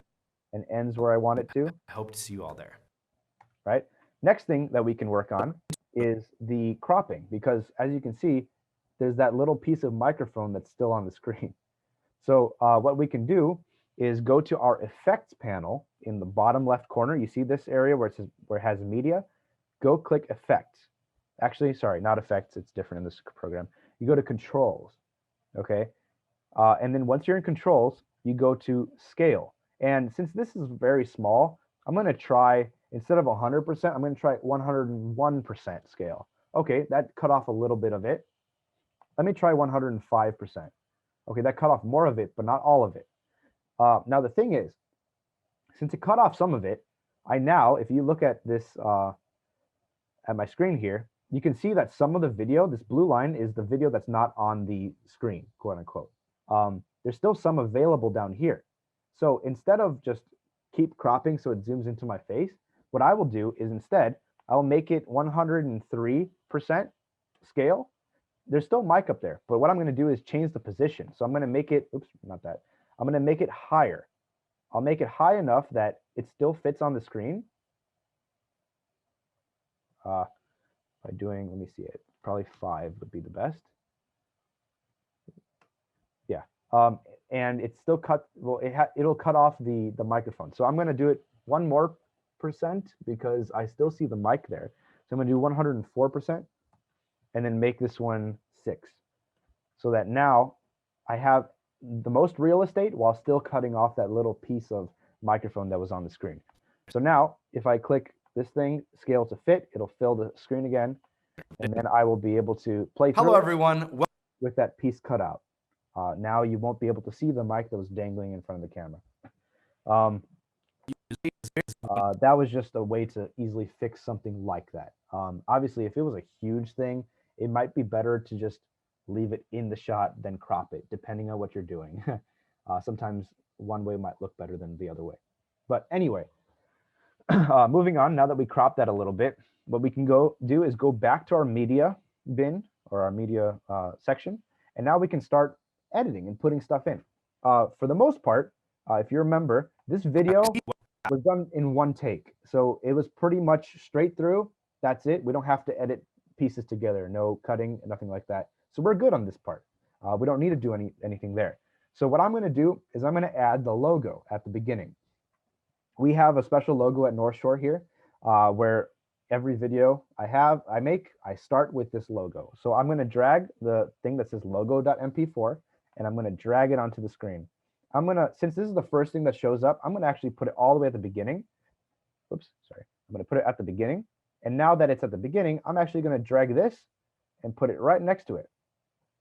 So now if we play the logo, it's going to go straight into the video. Hello, everyone. See that? Now, the thing is, this logo, actually, I failed to shrink it. I forgot to do that when I sent it to you guys. But it's actually in 1080p. We want to make it in 720p because that's the size of the exported video we're going to make. So in order to shrink it, like as you can see, it's cut off a little bit right here, right? You can see that the words aren't fully on the screen. They're cut off right at the bottom. So what we're going to do is go to Controls and shrink the scale until all of it appears on screen. So the blue line is the actual size of the video. So we're going to make it match the size of the window that we're in. So as you can see, this matches pretty much. I mean, give or take 1 or 2 pixels. Oh, that's why. Hold up. That was my fault. Okay, now it pretty much matches almost exactly. So now you'll be able to see the entire video in the screen. Hello, everyone. And then it goes directly into the rest of the video where I'm speaking. Now, sorry, go ahead. Quick question. I go to controls and all I have is properties. There's nothing with scale or all the other things that I see on yours. So let me see. Do you only have clip properties like this? It just says properties and right below it effects, but if I click effects, yeah, it doesn't do anything. Okay, how about this? Yeah. Make sure, okay, I failed to mention this. Make sure you click on the video that you're going to edit first. Oh. Then go and click controls and see what appears. Oh, there they go. Okay, got it. Thanks. Sorry, I forgot to mention that. But yeah, so click on, let's say we're working on the logo one. So we make it full screen or the full size. You go click on it, make sure it's highlighted orange, and now, bam, it all appears here. And you can see the different things you can edit. So we edited, well, I accidentally edited position. We don't need to edit position on that one. But scale, in my case, I made it 67% scale. So I shrunk it a little bit to make sure it fits the 720 pixel screen, 720p screen, because it was originally made in 1080. So as you can see, it goes smoothly and it goes bam into my phone right there. Next thing we're going to do is we're going to actually learn how to use an effect. Okay, so what we're going to do is go to Effects right here, right next to Controls, and there's a bunch of different things you can pick here, but we're going to make it super easy, and we're going to go to Search in Effects, and we're going to type in Dissolve, D-I-S-S-O-L-V-E. Okay, and what appears are different types of dissolve. This is a transition for video. So there's additive dissolve, cross dissolve, dither dissolve, and light leak. The one we're going to use is cross dissolve. It's the simplest one. It's the, I think I like it. It's a pretty good dissolve. So you zoom in a bit and you just drag the dissolve in between these two things that you want to combine. So it'll fade between the two clips. So I drag dissolve, pop it here. It's a little like outline green box thing. It'll pop between these two video edits. And when you play it through, it'll smoothly Hello, everyone. To my video. I'm going to mute the audio here for now so that it does, when I play, it's not going to be loud when I'm talking. But here, so like if I show it, it'll just transition smoothly into the video. We won't have a sudden cut from logo into the video, which is generally not pleasing. So I have a question here in the chat. How do you link the videos? Could you elaborate on what you mean by linking the videos? Because there are a few things that I talked about that might consist of that.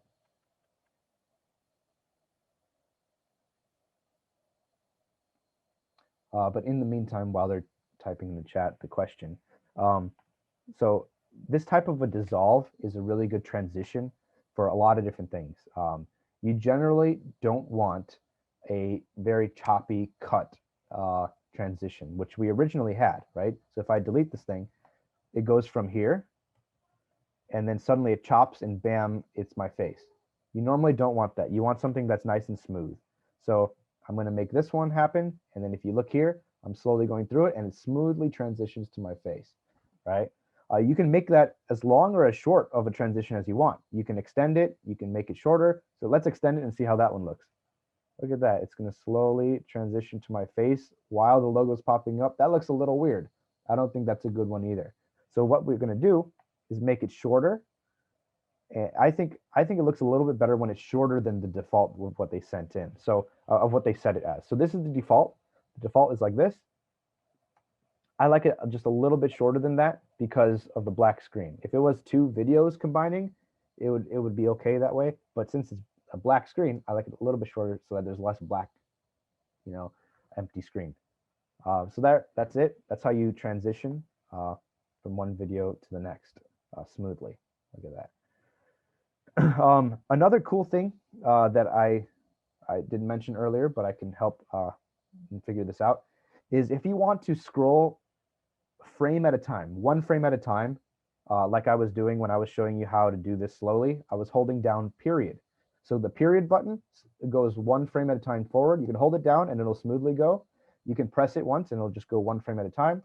The comma, which is right next to it, goes backward. So it can reverse and go backward if you hold it down, or just press it one at a time and it'll go one frame at a time very slowly.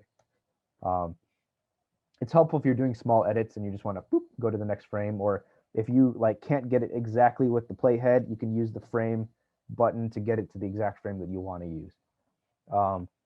Okay, so now that we have this, we have basically a pretty decent looking video right now. But one, there's no music.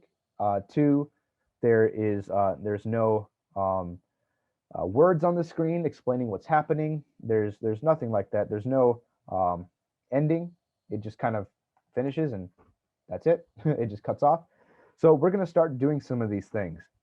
First thing we're going to do is go into media, and we're going to add our logo. Okay, not the North Shore logo. We're going to add the Hitfilm logo when I mention Hitfilm Express, the video editor that we're using. So we're going to scroll to that spot. I'm going to unmute this so I can hear where I'm talking about that. So let me see. It's right around here, I think. In short, edit together a video yourself. We will learn the basic professional terms used when editing videos, and together build the foundations of what I hope is a very rewarding experience for you all. What we learn will be applicable for many different video editing programs, but to limit cost, we will use a free program called Hitfilm. Okay, so right here is when I start talking about Hitfilm and what it is, and that we're going to be using it. So what I'm going to do is I'm going to zoom in over here, and just to kind of show, it's not just my face the entire video, I'm going to show how Hitfilm looks, right?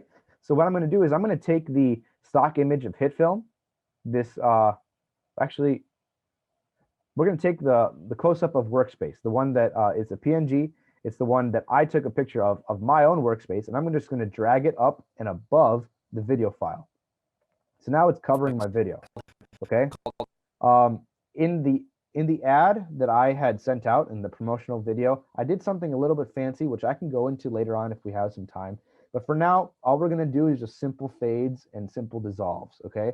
So it's going to just appear on the screen smoothly, and it's going to disappear on the screen smoothly, okay? So if you can see here, I'm going frame by frame, and suddenly, bam, it shows the whole thing, right? See that? It just goes from one thing, and suddenly it's showing there. We want to do it smoothly. So what we're going to do is go to Effect and type in Dissolve. If you already typed it, it'll be there. And now you can grab your cross dissolve and bring it and drag it onto this clip. So now, if you slowly go through it, you'll see that it slowly fades on, and it'll show the screenshot that I had taken. And it'll show that for however many seconds you decide to set it to. I'm going to set it to for however long I talk about this portion. So let's see what it says. It's a free program called Hitfilm Express, which can be found at the link below. So I'm going to do it just for that length. So I'm going to shorten it when it says at that link below. That's that. And then over here, I don't want it to cut off the screen either, because if it just cuts, it's a little weird. So I'm going to do another fade. So I'm going to zoom in. It's not a fade, it's a dissolve, sorry. But right here, I'm going to make this dissolve just a little shorter because it was a little long for such a short clip. And then go over here to cross dissolve and bring it on the end of this clip and shorten it a little bit so that it dissolves in and then it dissolves out, as you can see here. So it goes and out. All right. Okay, so now I can answer the question. So linking the new audio clip to the video. Okay, so as long as you have the two audio, the video and the audio clip on the same timeline lined up, you can actually highlight both of them, and then you right click, and there's a thing that says link. Mine says unlink currently because they're linked already, but yours probably will say link, and you can click link and they will link together as long as you already lined them up. That should solve that problem right there. But yeah, so moving on, what we're going to do now is just watch this and see how this looks. Okay. Called Hitfilm Express, which can be found at the link below. All right, so we had a nice fade in, fade out of the thing showcasing what Hitfilm is, how it looks, right? Now let's see if there's anything else we need anywhere else. Let's just play it a little bit. Join this class, just fill out the Google form at the link below, download Hitfilm Express, and make sure that you come to class. You can also contact us at sdamasterclass@gmail.com for more details. All right, so earlier in the video, actually right here, we're gonna put not just a picture of the Hitfilm interface, which is cool and all, we're gonna also put the Hitfilm logo. So I'm gonna go back to media, and I'm gonna put Hitfilm logo, bring that and drag it up here. We're gonna right click video 2 and click insert track so that we add another track. We're gonna bring the Hitfilm logo up and over the what's it called? The interface thing. And we're gonna shorten it to match the same length. And we're gonna have it right here. It's just gonna be on top of it so that it looks like, hey, this is Hitfilm. This is what we're talking about. That's how it looks. So now, if you add the dissolve again to this one as well, you have the in dissolve, shorten it to make it the same length as the other one. You have the out dissolve, and you shorten it to make it the same length as the other one. Now when we play it through, program called Hitfilm Express, which can be found at the link below. Look at that. So now you have the interface underneath, and you have the PNG logo. That's why transparency is important, because you have the logo and no white space right here, even though this is technically the size of the image. Another thing we're going to do is to make sure that we can actually see this entire picture. This picture looks like it's a little cropped. So what we're going to do is click on the interface picture, go to controls, and go to scale. We're going to dial back the scale so that we can actually see the entire interface and not just the portion that it had zoomed into, because the picture is much bigger than the video itself. Okay, so I'm going to make this actually 70%. And there we go. Now it looks like we can see the entire thing. So now if we play it through, it should look pretty good. Called Hitfilm Express, which can be found at the link below. To join that, okay. So now we did that. I think it looks pretty good. Now we're going to move back to an earlier portion of the video. Right at the beginning, I say my name. I'm like, hey, this is Eljasz Perez. So whenever someone says something like that, or if it's just like a speaker on stage or whatever it is, and you generally want people to know who is talking. If someone's just randomly talking, you're like, who is this person? I don't know who that is. So what you do is you put on screen something that is called a lower third, okay? Basically, it takes the bottom third of the screen and it puts text somewhere in this bottom section, okay? It can be on the left, the center, or the right. It doesn't really matter. You just don't really want to put it anywhere above that lower third because it looks weird. It's just how it is. Like, you might think, oh, that's weird. Why would it look weird? And then if you do it, you'll realize, oh, it does look weird. I don't want to do that. It's just kind of how, I guess, we're conditioned by watching so many things. But anyway, so I say my name right about here, and I want to put the text of my name on the screen at that time. So let's see where it would go. Hello everyone, welcome to my video editing masterclass for beginners. Oh, also, it looks like I didn't say my name, but I still want people to know who I am. So I say right here, hello everyone, welcome to my video editing masterclass for beginners. Over the next couple sessions. All right, so right at the beginning, I said, welcome to Masterclass for beginners, and then I went straight into talking about what the Masterclass was. So before I talk about the Masterclass, I want people to know what my name is.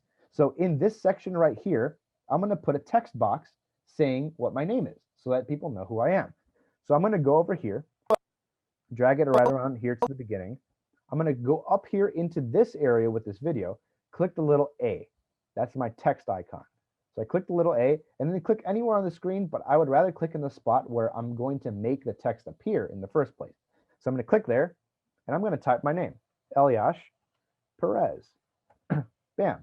There, I've got text on the screen. Now I can click off of it, click down here, and it will stop being up here. Actually, what you should do is go from text or the A, go back to the selecting tool so that you don't accidentally edit the text again. If you want to edit the text, you go back to the A and then you click here and it'll allow you to edit the text again, do whatever you want with it. But if you go up here to the select, now when you drag it, it'll actually move the thing around rather than edit the text itself. So I'm going to make the text appear about, let's just say, a couple frames after the video starts. And then I want it to disappear before I start talking about the stuff about the class, okay? So what I'm going to do now is just play it. Let's see what happens. Hello everyone, welcome to my video editing masterclass for beginners. Okay, so it just appears and then disappears. We want to make that a little bit more fancy. So first off, it looks a little too high in the screen for my eyes. I think it's a little weird, so I'm going to bring it down a little bit and make it slightly more centered in this left half of the screen. Okay, so I'm going to bring it right there. Next, I'm just going to add another dissolve. Dissolves are very simple. They're great to use. If you're in doubt, add a dissolve. A lot of times dissolves make a lot of things look better. So what we're going to do is put that dissolve, but look, this is such a short clip of text. We don't want this long of a dissolve. We're going to do a much shorter dissolve. So I'm going to bring this and make it shorter right there. Let's see how this looks when it dissolves onto the screen. Hello everyone, welcome to... Look at that, it looks much better. Also, once again, I think this looks like it's a weird spot. So I'm going to bring it a little bit more to the left. Remember, a lot of this stuff is up to you, what you think might look the best. So there's no one way to put text on the screen, but I'm just showing you how to put text on the screen. We can grab the other cross dissolve and put it on the end here, make it much shorter because of how short the clip is. Oops, that was an accident. And then take a watch and see how this looks. I'm gonna mute the audio so that we don't have to keep listening to me like that, but let's just play it. Oh, look at that. It slowly faded the text on and then it faded off screen. Bam, that's it. Simple as that. So now we're gonna do actually the same thing again, but when I'm talking about sdamasterclass@gmail.com. So we're going to go all the way over here to the spot where we talk about the email of the class, which I think is right here. Download Hitfilm Express and make sure that you come to class. You can also contact us at sdamasterclass@gmail.com for more details. So I talk about it right there. So I'm going to put the email on the screen so that we know what we're talking about. It's not just me saying something, it's there on the screen. You can look at it, take a picture of it, whatever you want if you're watching this video. So I'm going to find the spot where I start talking about it. The class. You can also contact us at Okay, so S, my S is right here. So I'm going to move it back to the beginning of the S. I'm going to do the same thing. I'm going to get the little A and then click the screen. And we're going to do SDA master class. Whoops, hold up. Something weird happened there. I don't know why it stopped for me. At gmail.com. Okay, so now I have that on the screen. I'm going to move it to a position that looks more appealing to me. And then do the same thing again. I'm going to put the, go over here to effects, cross dissolve, make it a little bit shorter, and then line this up so that it's by the end of my talking about the email. So I'm going to guess. It's right about here. Let's see if I was right. SDA masterclass at gmail.com. Oh, looks like I was wrong. So I do need to extend it a little bit more to match how long I'm talking about it. I will go to the cross dissolve, put it here at the end so that we have a nice fade out, and then play through it to see how it looks. Contact us at SDA masterclass at gmail.com for more details. Look at that. So it nicely fades on, and then it nicely fades off. All right. And then now we've got the end of the video. Look at that. It just cuts. So what we're going to do instead of just letting it cut like that is put cross dissolve. So it slowly fades out nicely so that, you know, it ends on a black screen, not just an instant stop, you know. Take a look at that. Let's see how that More looks. details. I hope to see you all there. Okay. I think that dissolve was a little bit too long because it started cutting my face while I was still talking. Okay. It's okay to do that a little bit, but not like halfway through what I was saying in that last section. So I'm going to make this cross dissolve a little bit shorter, but also I still have room after this video. I can actually extend the video a tad just to make a little bit more empty room after it. So now what I'm going to do is just play it, Details. see how that looks. I hope to see you all there. See, I think that one looks a lot better than what we had before, which was this, where it started fading while I was still talking about something important. Details. I hope to see you all there. You see that? Now I'm going to redo it back to what I said I think I liked. I hope to see you all there. So I think that one was a little better, maybe just a teeny bit shorter on the fade as well. I hope to see you all there. So that it faded right after I finished talking, and I think it looks pretty good. Okay. Another thing. So now we have pretty much a very basic edit of a video. But what's missing? Can anyone tell me what's missing about this video? There are two main things that I had said we would put in that are missing. Can anyone tell me? Backgrounds, music. Yes, that is one of them. What's the other thing that we're missing? You can look through your media and see if you can figure it out.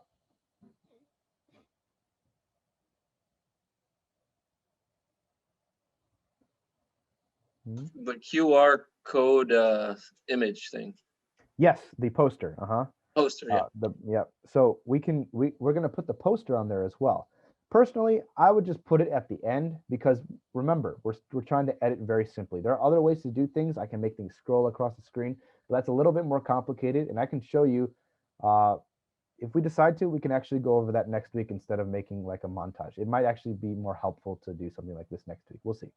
But it depends on what you guys talk to me about this week. What do you need help with? Things like that. So we'll see. But anyway, so I'm going to put the promotional poster at the end, and then we'll talk about music and put that in. So promo poster for Masterclass. We're going to drag that on here at the end. Bam, right here, right after the cross dissolve. Oh, look at this. It's filling the entire screen. We don't want that because we're cutting off most of the information, right? So what we're going to do is click on it, go to controls, and then the scale. It's currently at 100%. We're going to actually zoom it out so that we have the entire picture visible on screen. Okay, so I'm going to make it so that it fills the screen right on the top and bottom. So now this, for me, is 35%. For you, it probably will be the same because we're working with a 720p resolution video. Yes, the recording will be available before the next class. It should be available today after this is done, if that's what you would like to see. But anyway, so now we have this promo poster show up immediately after this fades out, but it pops up suddenly. It's not a smooth fade. So what we're going to do is take this this crossfade. I think that's what it was called. It was cross dissolve, sorry. Cross dissolve from here, and we're actually going to drag it halfway so that it's halfway between both of these clips. Okay, so now as we play this, it'll fade directly into the poster instead of just fade out and then suddenly the poster appears out of nowhere. It actually will cross fade it. That's why it's called a cross dissolve. And it will appear and replace my face over time. Now, however long we want to keep this on screen doesn't really matter, but let's just say I want to keep it for 1, 2, 3, 4, 5, fade.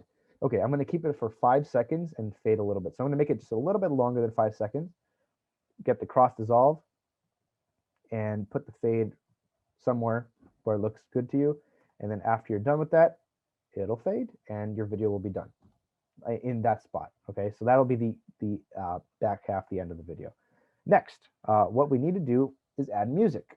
It's kind of boring just listening to me talk without anything, in the background that makes it kind of more appealing to listen to. So what we're going to do is go over here to the song that I've provided. It's called Sajay, Take Care of You. It was one of the songs I used for actually, I think I used it in this video. So we'll just drag it on. We'll see how this works. So we'll drag it down to the audio track number 2. We don't want to replace the audio of the video because that'll replace it and we won't be able to do anything with it. We're going to drag it underneath.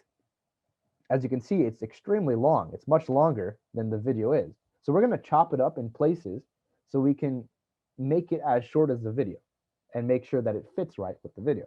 So what I'm going to do is listen a little bit to the song and see how it matches with it. But first, before I do that, I'm going to lower the volume of this song because it's going to be very loud. Music, for the most part, is much louder than other recorded types of things. So I'm going to take this little bar that's going across this, and I'm just going to lower it halfway. That's the volume. I'm going to make it negative 28 decibels, which audio has a really weird measurement system, but let's just put it at that. And now let's hear how it sounds. We will be learning the basics of video editing that will allow you. You can hear it in the background. It's not very loud. We'll see how it sounds at the beginning.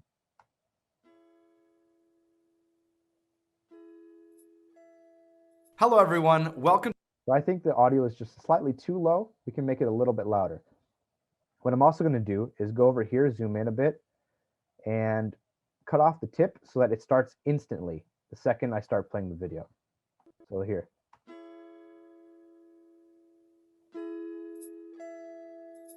Hello, everyone. Welcome to my video editing master.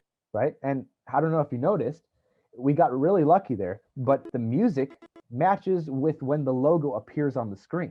So a lot of times I really like, personally, to edit to music. If something happens in music, something will happen on the screen. So luckily, it actually worked out perfectly. So right here, the first beat of the song, the first one appears. And then seconds later, the second one appears on screen, right? It's a lot more satisfying to watch when you do things like this. So remember, if you're trying to show someone a video, you need to make them like the video in order to understand what it is that they're trying to look at the video for, right? So if you're trying to sell something and you want to have a good advertisement, right? You need to make the video look good for the product you're trying to selling to look good. You know what I mean? If you have something that's like a really, really good video, but it's the crappiest product, more people, I bet, will buy the product because of how good the video looked. But say, for example, you have the best product in the world, but the video looks terrible, I bet you'll have less purchases than the person who had the worst product, but a great video. Which, that says some stuff about what people's value in how, in media and stuff, but it is a fact of life, and it is a fact of video editing. So keep that in mind. You want things to look the best and sound the best. Not your content's also important, but I'm just saying making something look great also helps with the delivery of the content. So anyway, here, let's just keep editing through this and see how this matches.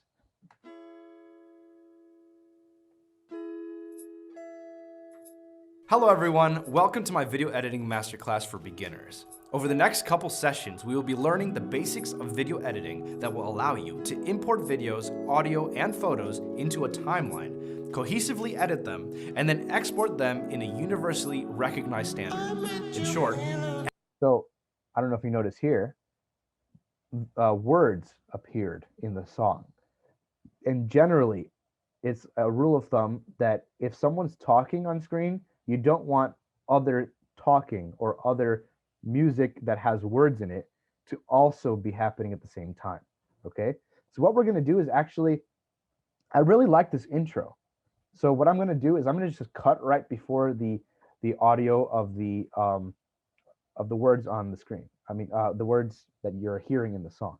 So I'm going to take my little blade tool, which I talked about earlier, and cut right before that starts, which I believe is right here. Let me just make sure.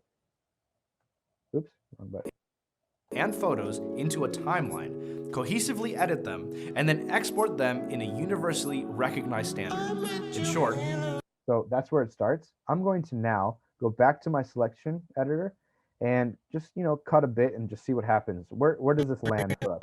For you all. So we still hear a lot of words. I'm going to keep going to a spot where there's an instrumental. Let's see what happens. Programs, but to limit Hitfilm Express, which can be found at the link below. Download Hitfilm Express and make sure at gmail.com for more details. I hope to see you all there.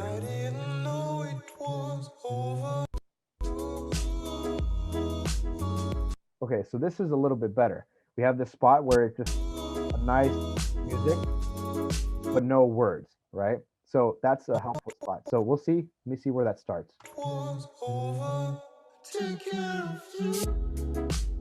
Right there is where it starts the instrumental section. So we're going to take another blade and go right to where this starts, which I believe is right here. Yeah. So I'm actually going to use that take care of you spot because it gives like a good intro into that section. So it's okay to have a little bit of words, but you generally don't want that to be the focus of the video.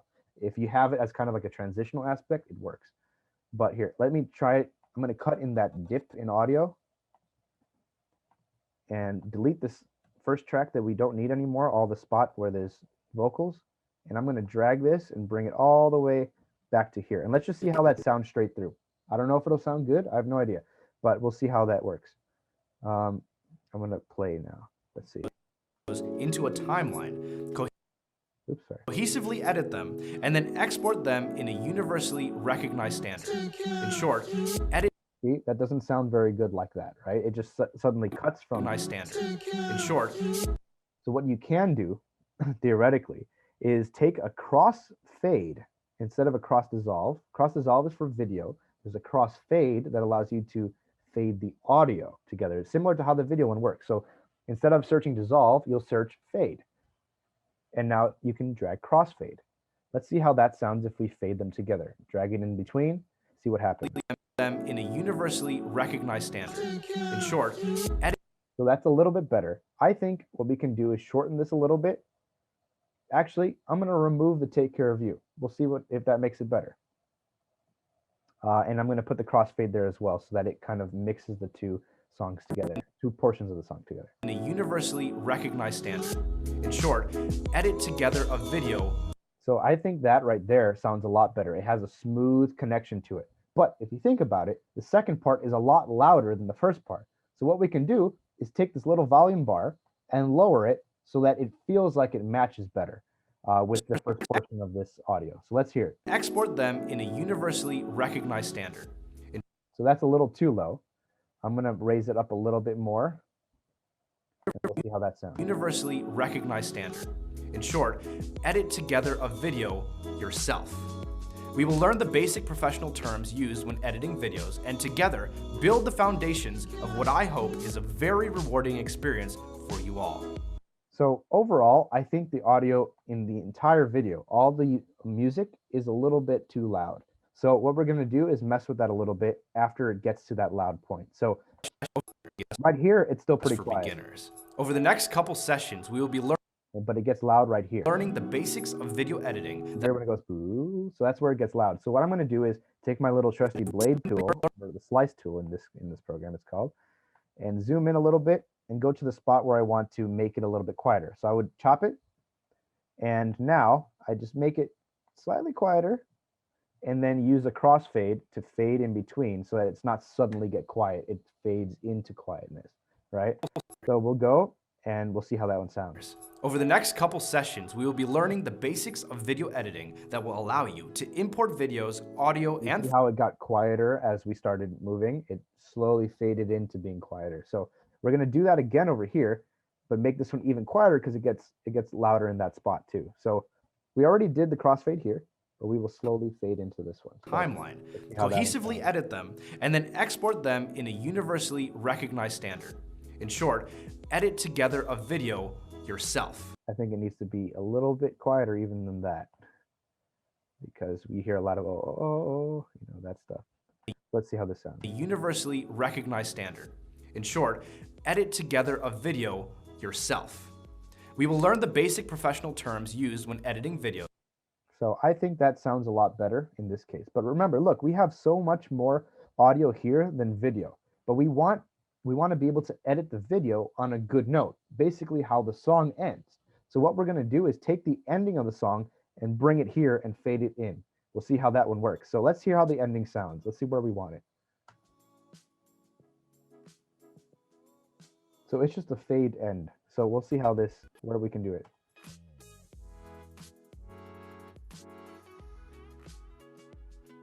So I'm going to use that section. I'm actually going to take the little blade and go right to the spot where I like that spot and take that and drag this over here. I'm actually going to just overwrite this whole section.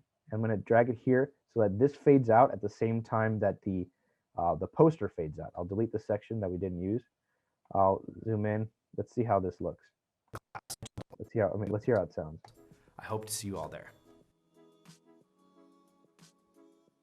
I think we need a little bit more audio after the fact. So let's hear how it sounds while the poster is on the screen.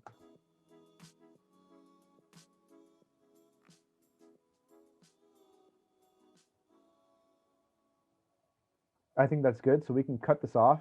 We can have it just end right there. Now we have to work on this transition over here so that we can slowly transition to the end of the song. Hopefully, if I remember correctly, we should just be able to crossfade this directly and it should be relatively smooth. What we learn will be applicable for many different video editing programs, but to limit cost, we will use a free program. No, it doesn't feel right. It feels like it's a totally different section of the song. So we have to, oh no, I just accidentally opened this. I don't need that. Okay, so now what we're going to do is we're going to zoom in and try to find a better spot to transition. So I'm going to extend this one a little bit. Oops, wrong button. I'm going to shorten this and extend this one and see if this crossfade would be better in this section of the song. What we learn will be applicable for many different video editing programs, but to limit cost, we will use a free program called Hitfilm Express. So you see, it doesn't work very well. So what I'm going to do is actually just delete this whole section and elongate this one. See if it matches with this earlier section right here. Excuse me. Crossfade.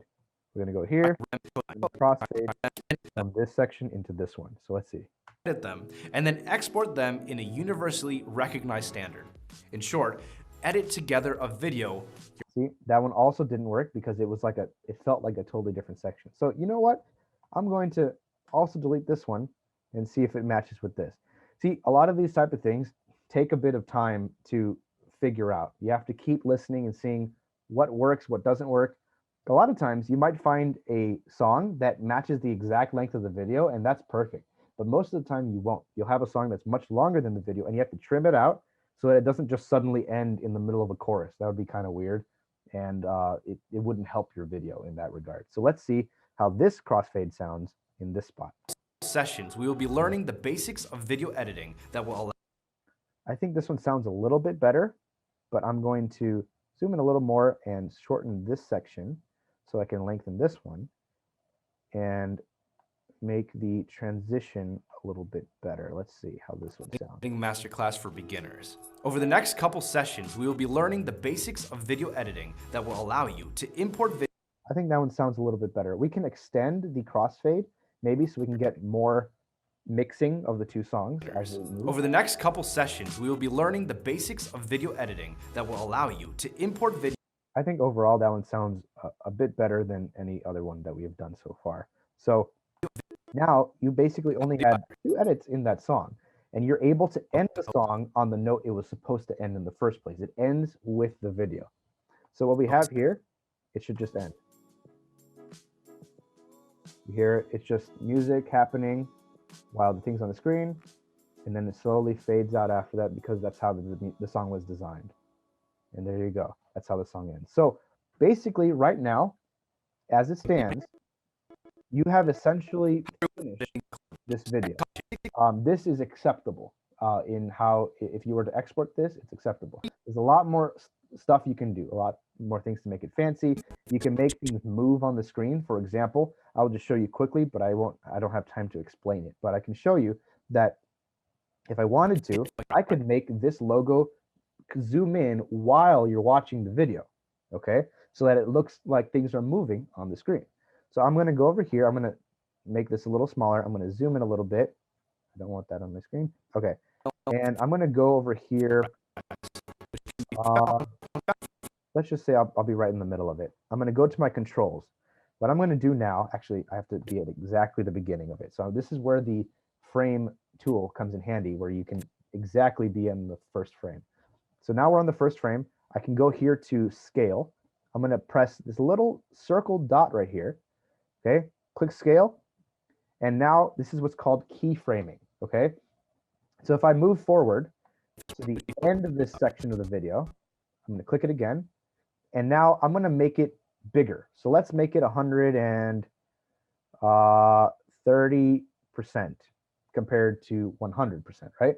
So over the course of this, now the program will automatically zoom it in as you go. You made it 100% at the beginning and you made it 130% at the end.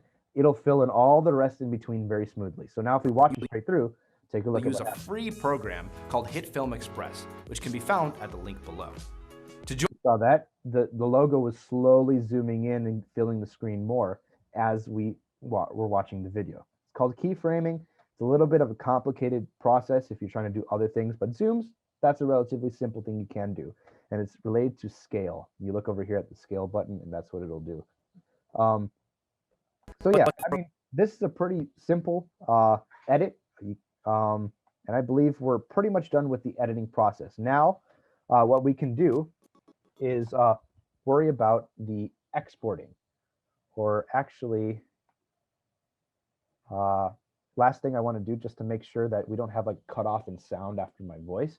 I'm going to go to effects and add a crossfade right at the end of where I'm talking and make it as short as the fade on the screen so that it doesn't just suddenly cut out and it feels weird. Sometimes there's like a little fuzz, and then suddenly if the fuzz is gone, it feels very weird. So if it fades out the fuzz, it's not bad. So here's how it sounds at the end. to you all there. So that's that. Yeah. So now what we're going to do is now that we have this done here, we're going to be able to export. So this is where those, you know, like MP4 and H.264 things come in handy. So what we're going to do now is go over here and then go to export up here at the top where it says viewer, export, see export. And then now, wait, hold up, that's not the right spot. So sorry, export, top right of the timeline area. It says export right here. What you're going to want to do is click export now into out area, okay? So this will export everything from here to here. That's what it'll do, into out area. And now, wait, hold up. That's not what I wanted it to do. Let me, sorry, don't do that. So you go to export to file.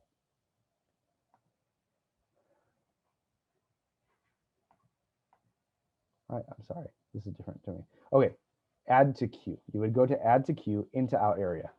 Now it'll bring it up to this spot. Why is it not doing what I want it to do? That is weird. Suspend exporting. Let me quit that. Sorry. Okay. You know what?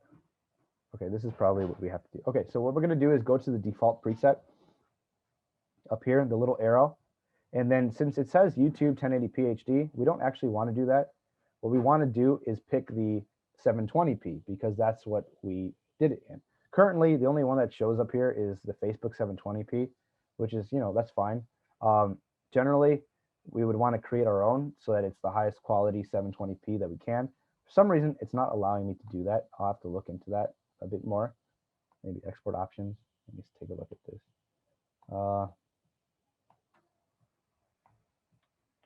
No, it's not there. Okay, but anyway, let's just pick the Facebook 720p HD. It should be able to export correctly. And now when you press export, you go to export now into out area, and it'll use that preset. It'll export in 720p. It'll have H.264 encoding, as you can see here. It'll be 23.976 FPS, and it'll be AAC stereo, 48 kilohertz audio. So this will be exactly what you want it to be. It'll automatically export it to your desktop under Hitfilm Express. It'll make a folder for you. So if you look at your desktop, it'll show a folder that says Hitfilm Express. Currently, it is exporting. It has to play through the video to export it. So now it's at 8% exported. When we're done, we'll be able to watch the video finalized, and we'd be able to send it to people, do whatever you want with it. But yeah, I mean, this is the process of exporting. Exporting can take forever depending on what you're working with. But anyway, go ahead. Questions, please. This is pretty much it. Sorry, I can't see you. I'm going to ask you. Eljasz, yeah. Can I ask a question? Yeah, does your video process faster if you have a good graphics card? Yes, it does. Okay. It does process quicker with a better graphics card. Yeah, it also helps if you're not running Zoom, because currently. Okay. Yeah, mine did in like 30 seconds. It's already done processing. Yeah, that's very good. It is very helpful to have a better graphics card processor. Okay, got it. Yeah. So yeah, but sometimes things can take forever depending on what you're working with. Like for example, if I'm working with 4K video and a green screen and all this other stuff, it took me. It can take like an hour, maybe 2 hours, you know, but a video like this normally would take me like 30 seconds to a minute, but I am running Zoom at the same time. So it does take some processing to be able to see you guys. And so it'll delineate to whatever it needs more processing for. But anyway, that's pretty much it for today. That was just like a quick run through of how to edit something in Hitfilm Express. I mean, if you have any questions, please ask me, text me, email me. It doesn't really matter. But basically, I just want to quickly go over what I want you guys to do for next week. So if you guys look under the Masterclass Basics in Video Editing folder that we had taken a look at earlier, we see the video that says Edit with Me in Class. I want you to first finish that one that we did today if you haven't finished it already. Go ahead and try that out yourself. The walkthrough should be helpful. If you still need help, go ahead and contact me. But if you're done with that, or if you finish that and you have time, go ahead and try out the edit on your own during the week. In this, I actually have one video, which is Nate talking to a camera about an escape room that we did yesterday. I never actually finished this video. I didn't have time, but we're going to be just working on it as if we had a project we're working on for the future. So there's a video, there's the logo that we had with, you know, the North Shore logo and the NSYC. There is the escape room, and then there is the poster for that event. So I want you guys to have all of that in the video and exported in the same exact things that we did today. There's also inside that folder, there's a README first file. Please read that file first. It details a lot of things about how to edit this video, and it might actually make it easier for you in certain cases. So like, there are some things you should really know. So please read through that file. It's not a long file, just read through it quickly. And there are certain points that I would like you to cover in the video and try to see what happens there. So yeah, that's pretty much it for today. Yeah, so this has been the first week of our North Shore Masterclass in the basics of video editing. I hope you will join me next week at 5 p.m. next Sunday. And if we need more time, we will also go the week after that to view the projects that you guys have made as well. That, like this one, for example, edit on your own during the week. That one you guys can do during this week, and we'll take a look at it next week, see what we can figure out with that. And next week, I'll give you another one to do for the following week and see what we can do creatively with that. But yeah, have fun and let me know how it goes.